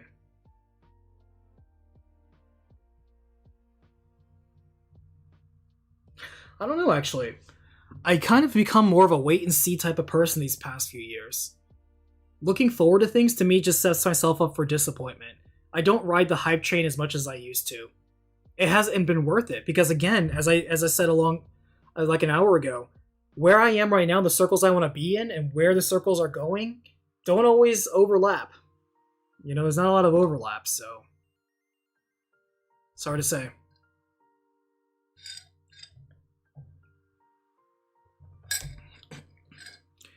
Rob Curro, I recognize that name. How's it going? Congrats on reaching 100k subs. Thank you very much. The only question I have is, will you do recaps on the Grandia series one day? Absolutely. Grandia is definitely a series that I have intentions of doing. I played only 2 of the Grandia games, but that is definitely a series that I wanted to redo. And I'm glad they have the HD versions out now that I can get nice clean versions that are the same exact stories, just sharper, but the original art style. I like that. Also just easier to play, because they have more quality of life features. So, I can't promise when I'll get around to it, but yes, Grandia is absolutely on the roadmap. Ziggy asks 2 questions. You've really been at the videos recently? Sort of. That's sort of a cheat. Many of the videos that you saw me post every week, it wasn't that I started and completed those within a week. Hell no, I don't have the time for that. But many of them were half done. I already got, the footage or the footage. Actually, how far am I down? Oh, I'm not that far. Okay, cool. We're almost good. Done. I've had the footage or the script done. Many cases both. I just never did the editing or the audio for it. So a lot of them were mostly done or half done, which is why I was able to quickly clean them up and put them out very quickly. Also, I want to get them out quickly because when you're dead, according to YouTube, for such a long time, getting back on your feet and it treats you like a dead channel and you're no longer people's recommended, even if you're subscribed to them, is hard. Also, I come back into a YouTube environment where engagement farming is the #1 thing. It really does matter more than ever now. It is the most important thing for a video to like or comment. Subscriptions are actually not that important, but it is very important to like and comment a video now. I cannot stress that enough. When you are liking or commenting a video, you are doing that video a massive favor. That is the #1 and 2 metric right now that YouTube looks at for promoting your videos, is liking and commenting. Doesn't matter if it's a positive or negative comment. So if you could please like and comment on other videos, that would be great. By that I mean my videos, but that would also be great. Along those lines, what's been the most difficult aspect of work-life balance for you? Having more work and less life. The imbalance is bad for me. And what's been the most exciting or surprising thing? I am constantly surprised. I'm surprised that I made 100K. I really didn't think that I would have this many people want to consistently watch my stuff. I still to this day have no effing idea what my audience likes. I just make the videos that I feel like making. I tell the stories I want to tell, and while I tell them as honestly as possible, as close to the main thing, I'll still insert some snide comments or little jabs or references here, and I love it when people catch those. Nobody's ever caught all of them, or at least not publicly announcing that. But I do love it when people catch what I put in there. It's great. People pick up what I'm putting down. It's always exciting. No matter what level you are, stay excited, stay motivated. Being consistent is the thing that works the most at YouTube. What is your favorite hot take in general? Any topic dealer's choice? You should jump into my Discord. According to people there, that's all I do is hot takes. I think, though, many of my takes can be rather on the scathing side. And I do realize that sometimes puts people off. I am fully aware that sometimes I'm taking something somebody cares a lot about and dashing it against the rocks of reality. But at the same time, sometimes you need somebody like that in your life. I don't mean to hurt people's feelings when I do that. But at the same time, I do hope that they're mature enough to come with me and communicate to me, hey, you came on a little strong, blah, blah, blah. I'm like, hey, let's just talk it out, this, that, and the other. I assure you it's never personal. I don't know you. All right, unless you're somebody I actually do know in real life. I don't know you. So it's not personal, okay?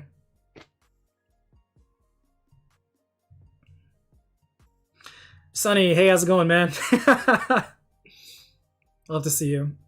Bro, how does it feel to be top wizard in the Shadow Wizard Money Gang? Bro, I love casting spells. I love to see it. Ride Wild, hey, aka Guy Ogre, how's it going today, my guy? Congrats, Sonny, for my question. I don't remember if you said you liked mecha or not. I do. Mostly Gundam, but I do like mecha. If you have mechs in your show, it's usually you get at least 1+1 point. What are some mech anime you wish were in a Super Robot Wars game? Man, I haven't seen Super Robot Wars in a while. They haven't ported most of that since, the one in 2016? Z or whatever? I can't remember. It was the only thing I could think of. And it doesn't have to be limited to just Super Robots or real robots. They, power armor work stuff. I don't know. I'm still pretty much a Gundam fan, and so the more Gundam is there, the better. But the whole point of Super Robot Wars is to have crossover, including non-canon stuff. If I could just take any of the mechs then and put them in Super Robot Wars, I would probably take the Divine Beasts from Legend of Zelda Breath of the Wild, put them in there, but they can actually combine into one big robot, something they never did in Tears of the Kingdom or Breath of the Wild. I wanted those 5 robots to combine into one giant robot. Was it that hard? Was it that much of an ask? It was right there, and they never did it. That's all I wanted. So please, Super Robot Wars, just do it. It's okay. Take the cool mechs and combine them. Give the people what they want.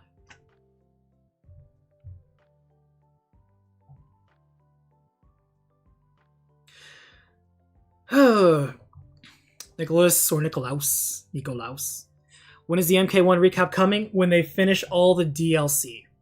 That's the thing with MK, is that now they kind of take the story and they spread it out among the DLC. So you don't know if the base game is actually the full story. These days, it hasn't been true for the last 3 games. So we're just going to wait until all the story DLC, or basically with MK, whatever the next MK is.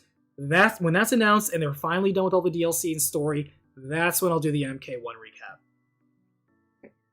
Thank you for watching the MK recaps, though. I've enjoyed doing them. I've been watching your videos for a long time now, thank you. You have an amazing ASMR voice for insomnia. Oh, well. Clearly it's not helping you fix that insomnia, though. I really appreciate it. I really appreciate you. Talking for so long, almost 2 hours, is straining.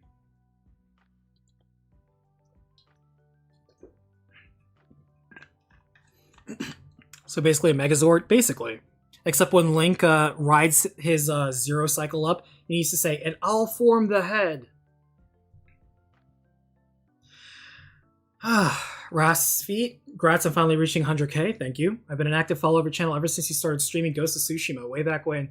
Wow, that's a callback. I'm glad you stuck around, because I was not positive on Ghost of Tsushima. I crapped all over that game because it kept having so many issues, and I remember people getting so pissed at me making fun of Ghost of Tsushima. What can I do? The game's bugging out in front of me. How is that my fault? And the AI's stupid. How is that my fault? How is it my fault? The AI is so dumb. I'm only going to give you the realest take, like live and right there. But I'm glad you stuck around. Thank you. I'm glad you were able to just roll with it. Or maybe you agreed, I don't know. I'm incredibly glad more people are getting to know your channel. Me too. The best thing you can do for this channel is recommend it, because YouTube isn't doing the best job of recommending it. So if you recommend it, it goes a long way. Thank you very much. Sugar Zoe asks, what color is your toothbrush? I have an electric toothbrush. It is a Braun, and it is white with a black grip. I had to think about it for a second. EMWBJR asks, like the others mentioned, congrats on 100k. Thank you very much. I went through your digital hindsight playlist, so hopefully I don't make any repeats. I do have a couple things. Thank you for watching those old ones. It's okay to ask a repeat question, because you never know, my position may have changed, or I may have changed my minds on some of those things. It's okay. What made you decide to do a recap of a few MMOs? Capitulation. I've stayed away from MMOs for such a long time, honestly. They haven't been the best, healthiest impact on my life. I have very poor discipline when it comes to that. Would you do a recap of Destiny as a longtime player? Maybe the most recent big ones. See, I don't want to recap Destiny, even though the long 10-year journey, for those of you who aren't aware, is about to end next year with the final expansion called The Final Shape.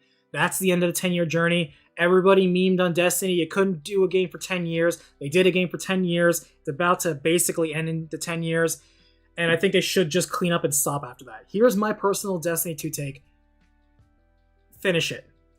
Finish it. Do the 1-year episode thing just as like an epilogue. And that's it. Cut it off. Don't do anything else. Work on your other projects, Bungie. Even if you get absorbed by Sony, whatever. Just finish Destiny 2 and that's it.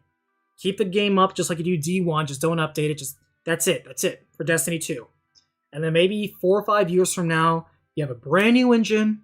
You start over from scratch with new ideas, new takes, new plot line, new whatever twist you're going to end with. The Vex doing weird time, whatever shenanigans. Destiny 3, years from now. Just finish Destiny 2. You're right there at the finish line. Just finish it. Just finish it. And move on. End it. End it when you still have some decency. But no, I'm not going to do the Destiny story thing because A, they flag the cutscenes that are not from the official channel, so they don't play nice. Thanks, Sony. Appreciate you. They're already nasty about the music, Sony music is, but now they're doing the cutscenes. The other thing is, most people don't play MMOs for the story. They really don't. Even Final Fantasy XIV. Final Fantasy XIV is among my worst performing videos. People don't play that game for the story as much as they say they do. Or at the very least, they don't check mine out. They are helpful for people that need to do a catch-up, and I am going to continue doing it. But I do want to point out that I do not believe people when they say they play MMOs for the story. I don't believe you. You play it for your own reasons, and that's okay. That's why it's there. Was the most difficult game you've played through for a current or upcoming recap? I think we've kind of agreed that Zero Time Dilemma is probably the most difficult game. Not just the game, it's difficult in terms of how to make that recap. It was a difficult game to recap. I avoided it because I was afraid that I wouldn't be able to pull it off, and I'm really glad I did. So, there's that. Kid, I'll form the head. First words ever uttered by Link. Excuse you, princess. That is not the first words made by Link. People always like, man, we should have a Legend of Zelda like animated series. Like, you don't know what you ask for. We've already done this. You may have forgotten or be too young, but we've gone down this road before. You know not what you ask. Stop this. I'm always curious who is the longest subscribed person on my channel. YouTube, for all the stats and metrics it gives, it knows.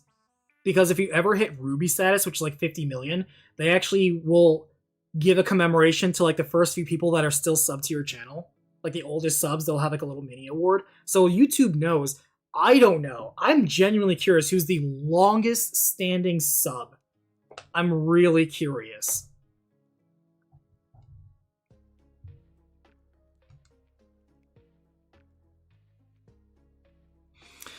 Let's see.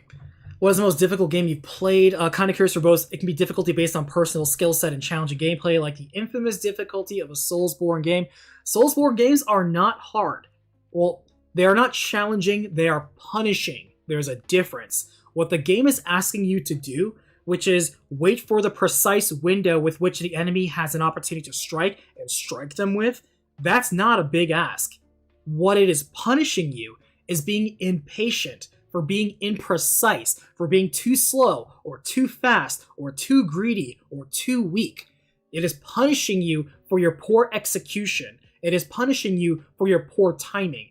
You will refine that, and the moment you figure out the precise pattern with which you need to predict and execute, that is when the game becomes absolutely significantly less hard. But people are impatient for that, and so when it punishes the modern day game set of just throw mud against the wall and throw yourself against the enemy because you're just going to keep having regenerating health or checkpoints or things like that. It punishes that impatient gameplay. And it does it in a way that's been around since, the 90s and 80s, where that's how games used to be. You used to only have one hit, and if you fucked up that hit, you died. If the boss hit you, you ran out of a life. If you ran out of enough lives, you restarted the entire game. So it punished you for being impatient. It was designed to eat your quarters in a very arcade sense, absolutely. But that design philosophy has only just been modernized. What it's asking you to do, to jump on that person's head, is not hard. What's challenging is you having the discipline to observe the pattern of when it is the right time to jump on that person's head. That's what it's asking you to do. That's why you have people go around naked with a spoon, no-hitting Dark Souls games. Are they gods among men? No, there are people that know these patterns so well they could do it in their sleep. That's why you have people being Dark Souls blindfolded. It's not the challenge of the game. It's people's impatience. And the sloppy way that they play, the sloppy way that they play is what's being punished. That's why they think it's hard. It's actually a skill issue. Also, pro tip, no matter how much you have a friend that claims they're badass at Souls games, 90% of Souls enemies can be defeated by rolling to the left. Most people roll to the right, and the game knows this. Roll to the left, you will significantly neutralize most Souls bosses. It's so funny.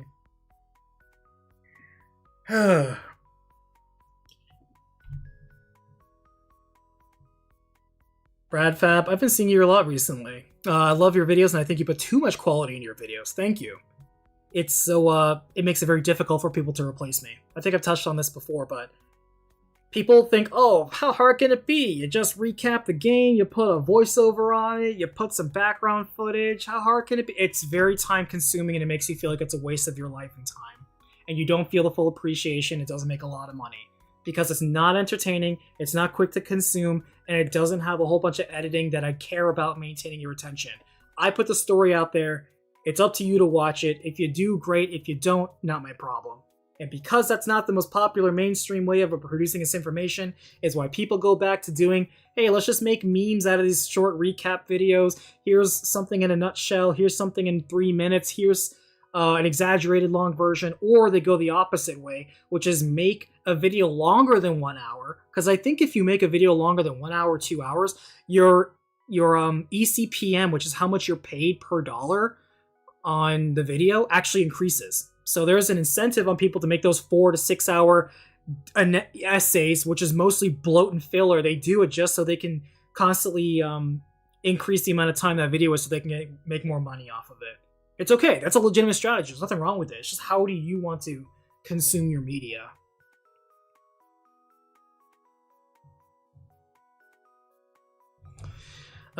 Congrats on the huge milestone. Another Brad. Interesting.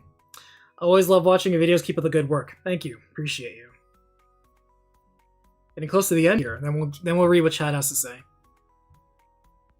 Have you played Baldur's Gate 3 yet? Yes. In fact, I have beaten it. Which, by the way, Larian Studios put out statistics recently that only 7% of people have beaten Baldur's Gate 3. So all these people talking all this amazing stuff about Baldur's Gate 3. Look, it's a fun game. It's a D&D game first and foremost. So a lot of people aren't going to play it because they don't like the D&D format. It's a watered down version of 5th edition, which is, and it does it in such a way that it doesn't fix the problems 5th edition have, because 5th edition is already, in my opinion, the worst version of Dungeons and Dragons we've had yet. It is the most restricted, flat, boring version. That's, again, another issue of IPs being casualized, is Dungeons and Dragons. It's so insufferable, the state of the game, but because it has this mass appeal of people that are only going to come in, play for a little bit, and move on to the next thing, and the rest of us are here like, why did you just shit on this plate? And then people are like, well, you don't have to eat that shit. You're right, I don't, but it's still on my plate. It still ruins the experience of what I do want on my plate. And yeah, so Baldur's Gate 3 is only a reminder of those poor systems being popularized. And I don't like most of the cast. Hot take. I don't like when I read the backgrounds of most of these characters, and they remind me of actually playing Dungeons and Dragons, which is a good and a bad thing. Because you have so many characters who come in, and they're like, I have this incredibly pretentious, well thought out, epic backstory as a level 1 character. And I know you're going to say, oh, but they were epic characters. They just got the little mind leech in it produced in a level 1. Wow, what an amazing plot device. We should use these amazing leeches and use the level damage and just beat everyone in the game. Oh no, it's only used for plot device purposes. Okay, sure. I hate the pretentiousness that's in it. They also bastardized Faerun, aka Forgotten Realms, which is my favorite setting, and you fucked it up. I hate it. It's like what modern day Fallout did to classic Fallout lore. Just shit all over it, throw a rug over it, moves ahead, and everybody only knows the new stuff, so they don't care about the old stuff, so you sound like the old man yelling at a cloud. Which I basically am. But yeah, no, BG3 is a good game, but it's made for a very casual crowd, and I can't love it because it has fun parts, but I've played better. Larian just did a total mod conversion for Divinity Original Sin 2. That's what Baldur's Gate 3 is. They just did it with D&D, and I didn't like that they used that version of D&D. They did a better job in Divinity Original Sin 2. So it's a watered down version of a game that uses a watered down system of another watered down version of another game, and it's still whatever.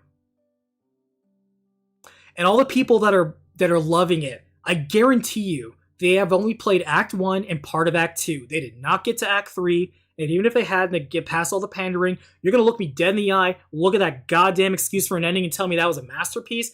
Fuck off. You told me everything I need to know about your quality appraisals. Jesus Christ. I do recommend playing the game, though, despite all that. There is still a lot of fun to have. And because it appeals to a mass popular appeal version of a game, it is still a good soft intro for what it does. I don't like a lot of it, but my opinion doesn't matter for what you like about Baldur's Gate 3. Ethan, this is not an attack against you. If you love Baldur's Gate 3, great, more power to you. I'm on my second playthrough right now, actually, because a lot of the stuff that got patched, because they spent 3 years polishing Act 1 and spent 1 year doing Act 2 and Act 3. Act 3 is very buggy, or was very buggy last time I played. They had a whole bunch of patches. It's a lot more stable now, a lot less jank. It still has jank, but there's less jank. And I'm jumping in now to see if it's better. So we'll see. What is your favorite class to play in D&D? I typically play... So my favorite class overall was Dungeons & Dragons 3rd Edition. It was the Archivist. Which is kind of what I do right now, actually. But basically what the Archivist was basically a divine wizard. Basically, it was the wizard spellcasting ability to prepare spells, casting limitations, bonuses, things like that. But it was all divine. So you had the best of both worlds between cleric and wizard. They've done stuff like that before where, oh, I'm going to be a thaumaturge and borrow spells from one class. No, this literally was the best of both worlds. It was fantastic. It was my favorite class to play. Because I liked wizards prior. I also like rogues. But in 4th edition, easy. Sorry to be a meta slave, but bards and paladins were just too OP in 4th edition. And in 5th edition, they're still OP. Bards and paladins just beat everything else in the game. Maybe you can do warlock, but warlocks are super boring. But you got bards and you got paladins, and you beat everything in Dungeons & Dragons 4th and 5th edition. Again, because there's so few customization and the power balancing is so bad. Like, once you get past level 6, you're basically gods among men. It's so goddamn boring.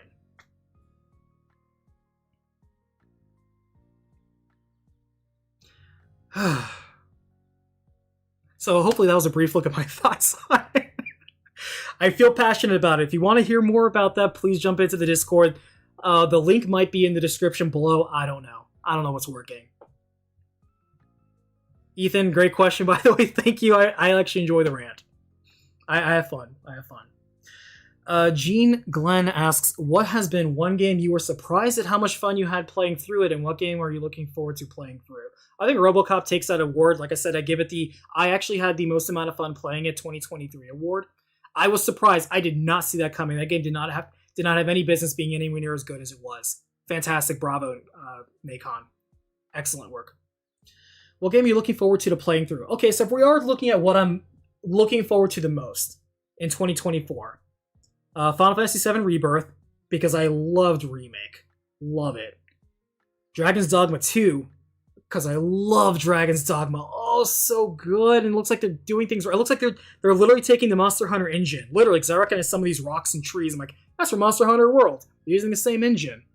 And they're just putting Dragon's Dogma in it, which is basically just more pseudo-Monster. Oh, I love it. So good. Can't wait. And it all comes out in the spring, too. Later in the year, we'll get there. But there's plenty of stuff so far in spring. I would love for them to make some new Resident Evil announcements. That's what I would love for them to do, but we'll see. We'll see. Oh, we're getting to recent stuff, because people posted stuff just this past day. Congrats on 100k, thank you, Lord. Dari Gaze. Question, has there ever been a recapitation of yours that's received negative attention from its associated fandom? No, actually. So, call me lucky, but pretty much all of my recaps are very positively received. Even though the games that are not very popular are very controversial, the people that actually stick around and watch them are overwhelmingly positive. Almost every single one of my recaps is over 90% positive. And that's mostly because whether you like the game or not, I did a good job presenting the information. I know I did a good job. I'm proud of the job that I did. I do the best job I can possibly do at the time with what I have. I make it a point. I take quality and pride in my work. And I think people recognize that. Despite how small, my operation is. Just me. It's just me. These days I have more people helping me. So shout out to the people you know who you are, who have been helping me sometimes with either footage or the editing. So thank you very much. But it's still pretty much I'm doing all the heavy lifting for the most part on pretty much every video. So, however, the people that give me negative attention was when I did reviews. I tried doing reviews. I did like 4, 5, or 6 reviews. Those got so much negative attention. Or when I stream, the amount of people that come in a live stream and try to drive by shit on you, first of all, is hilarious. Because I don't know if you noticed or not, but I absolutely don't give a flying fuck about what most people in the comment section are going to say to my face. Because you're not in front of me. Also, I worked retail middle management for many years of my life. You honestly think there's anything words on a screen are going to do to me versus actual people that are in your face threatening violence on you, actually committing violence on you? My guy, sorry, I've existed in the real world. Your little words on a screen don't hurt my feelings. I don't care. If the worst thing that happens to me is some person I don't know and I'll never meet says mean words about me on the internet, that's a pretty good day. I don't care. You have no value, because in order for me to care about what you have to say, I have to care about you. And anonymous troll, I don't care about you, so your opinion doesn't mean anything to me. It's really simple. You have to do better with your trolling. That's what actually irritates me, is I see some trolls, and their trolls are so goddamn weak. I'm like, stop. Your troll game is bad. Here's some constructive criticism. Troll better. All right, come at me and troll better. You have to try a little bit harder than me. You're going for low-hanging fruit. It's disappointing. You need a better troll game than that. You really need to try harder. I'm disappointed. You should be disappointing yourself. Troll better. If you're going to do something, do it properly. Man, people, not even trolls take pride in their work anymore. Kids these days. Unknown Depth with congratulations, my dude. Thank you. Do you like cheesecake? Unknown Depth. Cheesecake is the #1 dessert on my menu. I love cheesecake.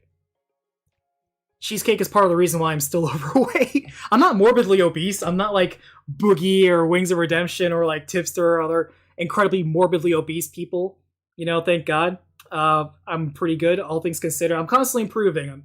I'm actually thinner than I used to be. And I just take slow steps. That way I can have consistent behavior and therefore have consistent, predictable results. I don't believe in crashes. But cheesecake is one of the things I've had to minimize because I love cheesecake. It is my #1 favorite dessert. And it is so calorie dense. But it's so damn delicious. What is your favorite TV series? I don't even watch TV. I watch the internet. I watch most of like the seasonal anime stuff. Some stuff on Netflix. What is your favorite game? I don't have a favorite game, but I do have favorite games from different franchises. And I explained a few of those before. I revealed a couple of them. I do have favorite games in franchises. So I love how one of the options for the YouTube AI is everything. Do you like cheesecake? Good one. What is your favorite TV series? None. That's kind of true. What is your favorite game? Everything. Jesus Christ. That's so goddamn cringe. This is why you can't trust AI. When YouTube says they're limiting AI, it's like, this is an AI response right here, and I'm not going to use it. It's dumb. Oh, that's it. We're done. Did anybody say anything really mean? Nope. Nobody hit the autofilter. All right. Thanks, everybody. Let's rewind a little bit. I'm going to go to Alessandro, his question, because he put up some hard-earned money. What are some video game IPs, alive or dead, you think have been the most wasted or mismanaged? Anything that's recently been approached for ESG farming. If you're on my Discord, you know how much I hate how much companies are going to BlackRock and Sweet Baby Inc. to try to collect on that sweet ESG money. That casualization and then the corporate-inspired forced behaviors to correct society through the mass media we consume. First off, from their perspective, bravo, that's a great way to control us masses, is just, hey, we can control what they eat, and AK put in their head. Smart move. On the receiving end of that, fuck you, you are ruining so many IPs. Through Hasbro, they ruined Dungeons & Dragons. It is such casual slop now. Is there fun to be had? Yeah, there's fun to be had in all sorts of co-op games. The spirit of having fun with your friends is great, and you can find that in other places. But 5th edition is only gotten worse. And D&D 1 that they're working on is looking even worse. This game is so unrecognizably bad. Just do your own homebrew stuff, is all I can say. Do your own homebrew stuff. Use it as a foundation. The core game is bad. Don't buy any of the original books. They're garbage waste of paper anyway. Do your homebrew stuff. Or the side stuff. Assassin's Creed got killed recently. Spider-Man's dead. God of War's dead. Alan Wake, I don't know because I heard Alan Wake 2 has been compromised, but I haven't played it and I really liked Alan Wake 1. We'll see. Let's see. Far Cry is compromised. Let's see.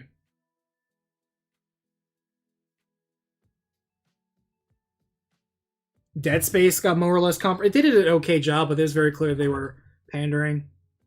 Like the whole concept of the enter the Pandaverse thing, if you understand that reference, that has absolutely afflicted video games in a very negative way. You're appealing to a group of people that aren't going to buy the product anyway, and you are turning and alienating the core audience that does buy the stuff, and you're making them go somewhere else just because you're taking the things that they love and you're ruining it. Just like what Disney did to MCU, Marvel stuff, and Star Wars, you're doing the same thing to video games. It sucks. And the stuff that is good now could have been better if it wasn't written with that checklist agenda to begin with. That shit pisses me off. We're just like at the receiving end of it. We're at their mercy. It sucks. I'm not going to go through all the stuff on chat. I apologize for not reading through the chat as we were going through, but now if you're still here, post some questions that maybe I didn't get to before, and I'll see if I can just rapid fire them. We'll do this for about 10 minutes because I need to get off and do something else, but hey, this is 2 hours. 2 hours we've been doing this, and we're okay. Thank you, OBS. I'm not sponsored, but OBS did everything that Streamlabs OBS didn't. Glowing promotion. Thank you. Thank you. Clap, clap, clap, clap.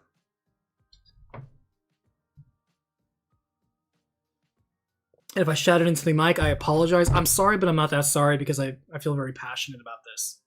And I hope you feel that. I care. I care in maybe different ways than you care, but I feel that we can compare the ways that we care and maybe find some common ground. Or not. Maybe we agree to disagree. The overwhelming majority of the people that watch my content do not come here for me or my opinions. If you do, not shameless plug, go to my Discord. I am there every day, pretty much, at some point of the day. I don't live on there, but I have it open on my phone always, and I'm constantly looking at it. And feel free to jump in, because I'm there all the time, pretty much. You can absolutely talk about whatever you want. You can ask me questions throughout the day. The people that are coming here from my Discord, thank you, but they already know a lot of stuff shouldn't surprise them. I'm pretty consistent. I am just me. This is me, Nick. Oni is just the name of the channel. Oni is my handle. I've had that handle, ironically, from Dungeons & Dragons. The origin of Oni Black Mage comes from Dungeons & Dragons. I think I told that story in a previous Q&A. Well, what character class is Clive Wise at Blue Mage? I'm not taking that bait. I like your profile pic, though. Looks like you have a shit-eating grin, though, which is probably what you have.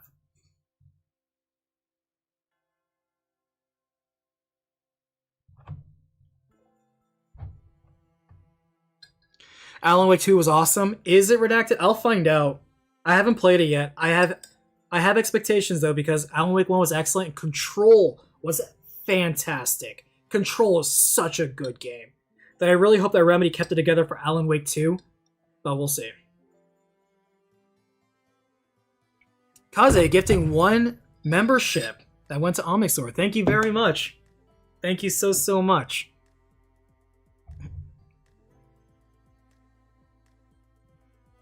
Trolls are welcome. I know, Alessandro. We don't get very good quality trolls these days. Like, if you're a troll, if I said anything that pissed you off, either intentionally or unintentionally, hopefully you can't tell the difference that much, please come into my Discord and try to make the biggest stink you can. It would make so many of our days. It really would. It would help so many of us. Any plans to bring back streams? Kind of miss them. Do you mean like this? Did you guys actually enjoy this? If you enjoy this, please like, comment, and subscribe. But no, I actually would like some feedback. I don't like to stream as much because, quite frankly, my work-life balance is bad enough.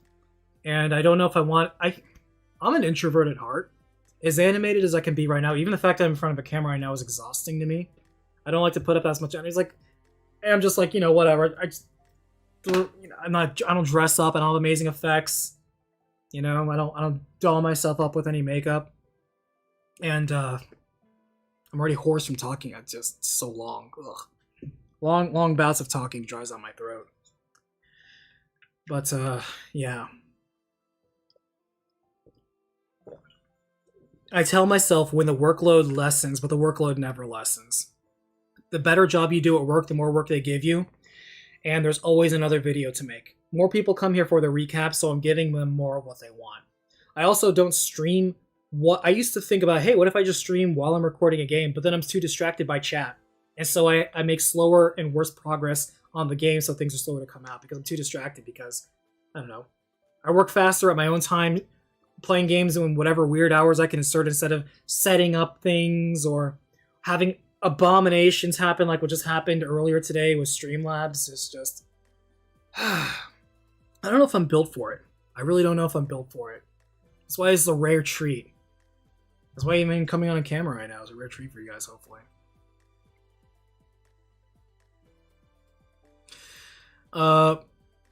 Lynn. Hey, Lynn! Lynn, hello! Missed you.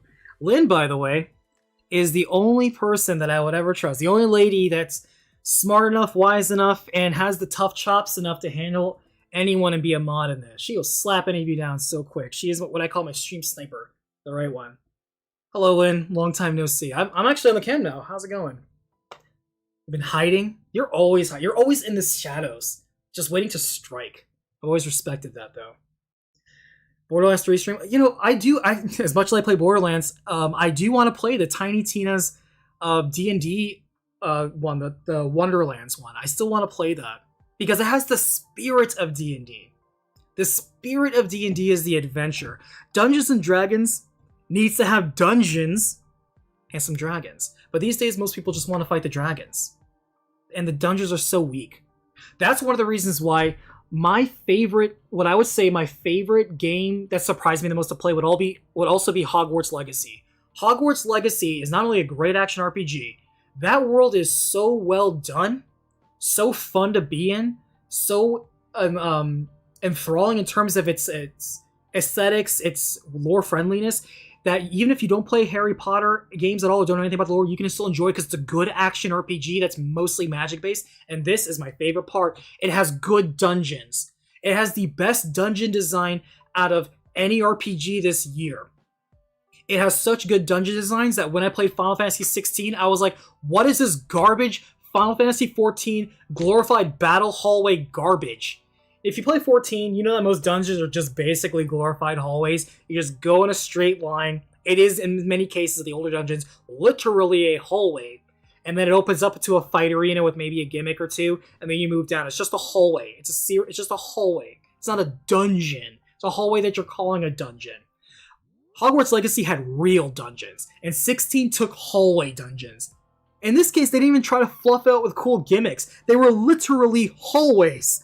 I was like, what is this embarrassingly awful dungeon design? I hated that dungeon design. The combat of 16 is fun, but when that's the only thing you can speak to in an RPG, that's weak. That's really weak. So, if you want solid action RPG and dungeon crawling, Hogwarts Legacy. Fantastic. It was so good. So damn good.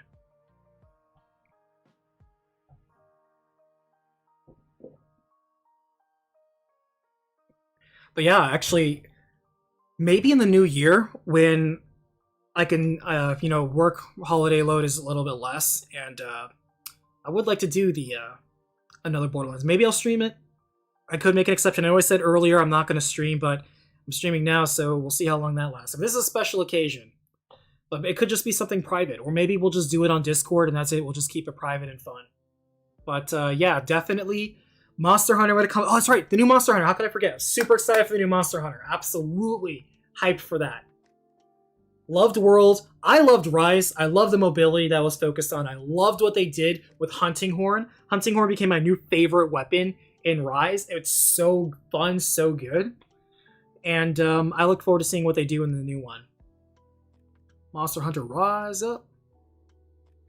So yeah, we'll definitely do that. Precap streams probably dead. I'd rather just work on my own. I work better on my own. But group streams just for fun? Yeah, maybe. Maybe. Kasparov, congrats again. Hey, yeah, thank you for the comment. I appreciate. Thank you for the question. Thank you for adding value to this stream. Again, I wouldn't have a Q&A stream without you guys asking questions for me to answer, so thank you. But yeah, Lynn, missed you. Hopefully we can maybe play Borderlands again. Tiny Tina, maybe you can flex on your amazing stacked character again on all of us. But yeah, we'll play Borderlands. I'm going to commit to that. We will play Borderlands in the new year. We will play Borderlands in the new year.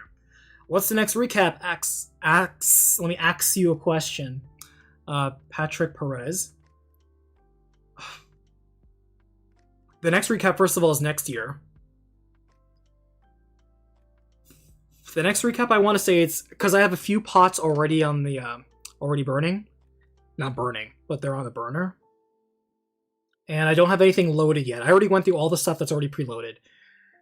It's either going to be Shadow Hearts 2, Tales of Destiny, or Castlevania Lords of Shadow, or Final Fantasy XIV Stormblood. We will see what finishes first. Probably one of the first three, because the 14 ones take so long to edit. They're just so long. I don't like how much work is involved and how little return it feels like. But that's just me. That's a personal problem.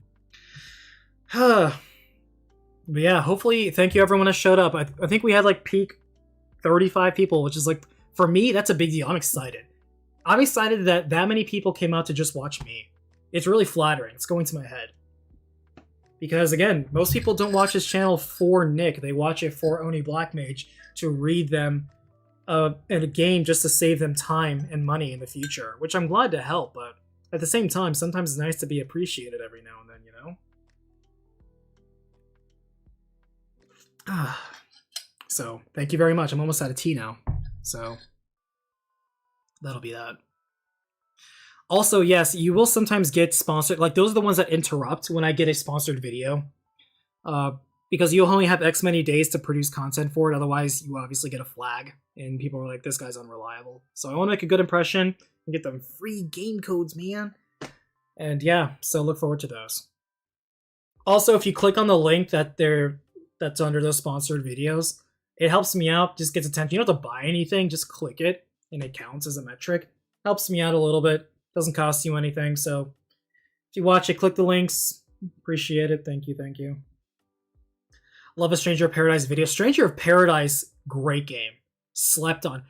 Not a hot take, because this is just factual. Some people are slow to this. Stranger of Paradise is a better action Final Fantasy game that has better Final Fantasy iconography than Final Fantasy 16. It has a better customization, way better dungeons, better music. Yeah, take that. Sorry, but I don't care how much you like Soken's work. So much of Soken's work sounds like effing sane. And people only like 4 tracks from that game. There are so many good tracks and so many good composers, even in the games that Soken's known for. But in Stranger of Paradise, the music just blasts so well with such good remixes. Great level design. Jack Garland is probably one of my favorite. Like, if it wasn't for Min Woo, I would probably say Jack Garland is my favorite male Final Fantasy character. He's so based. I love it. And great game. It's co-op too, so you can have fun with friends. 16, where was that? Better level design. Like I said, better Final Fantasy iconography. They actually respected the Final Fantasy worlds and lore way more. Much more interesting plot. That's way less pretentious and based on pseudo-medieval history. That you literally have an NPC whose sole job it is to be a text-to-speech Wikipedia on world lore. That's how boring it is. And yeah, like Stranger of Paradise, good game. It's Ninja Theory. It plays a lot like Neo, I understand, but if you don't like that, you can crank it up and really punish yourself if you want to be a badass. You can crank it down to super easy and have a power fantasy where you're like Jack Garland, lore accurate, ripping through hordes. It's so fun. It's so unadulterated fun. And even the cheesy ass lines, you just gotta appreciate it. Jack Garland is so much better than Clive. It's not even funny.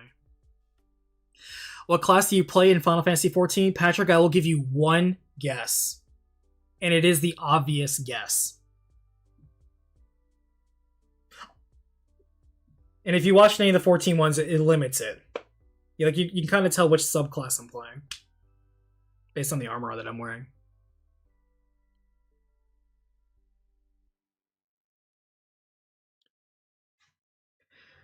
Also, if you want more long-winded rants that are kind of spicy and absolutely do not value your feelings in terms of reception, then check out any of the deep cut series on. I used to do deep cuts. I don't do deep cuts anymore. But if you are a member, channel member, or you are a patron, then there's a special playlist you have access to called the deep cuts. And for like 90 some odd videos, recaps, I gave you my actual opinion on the game.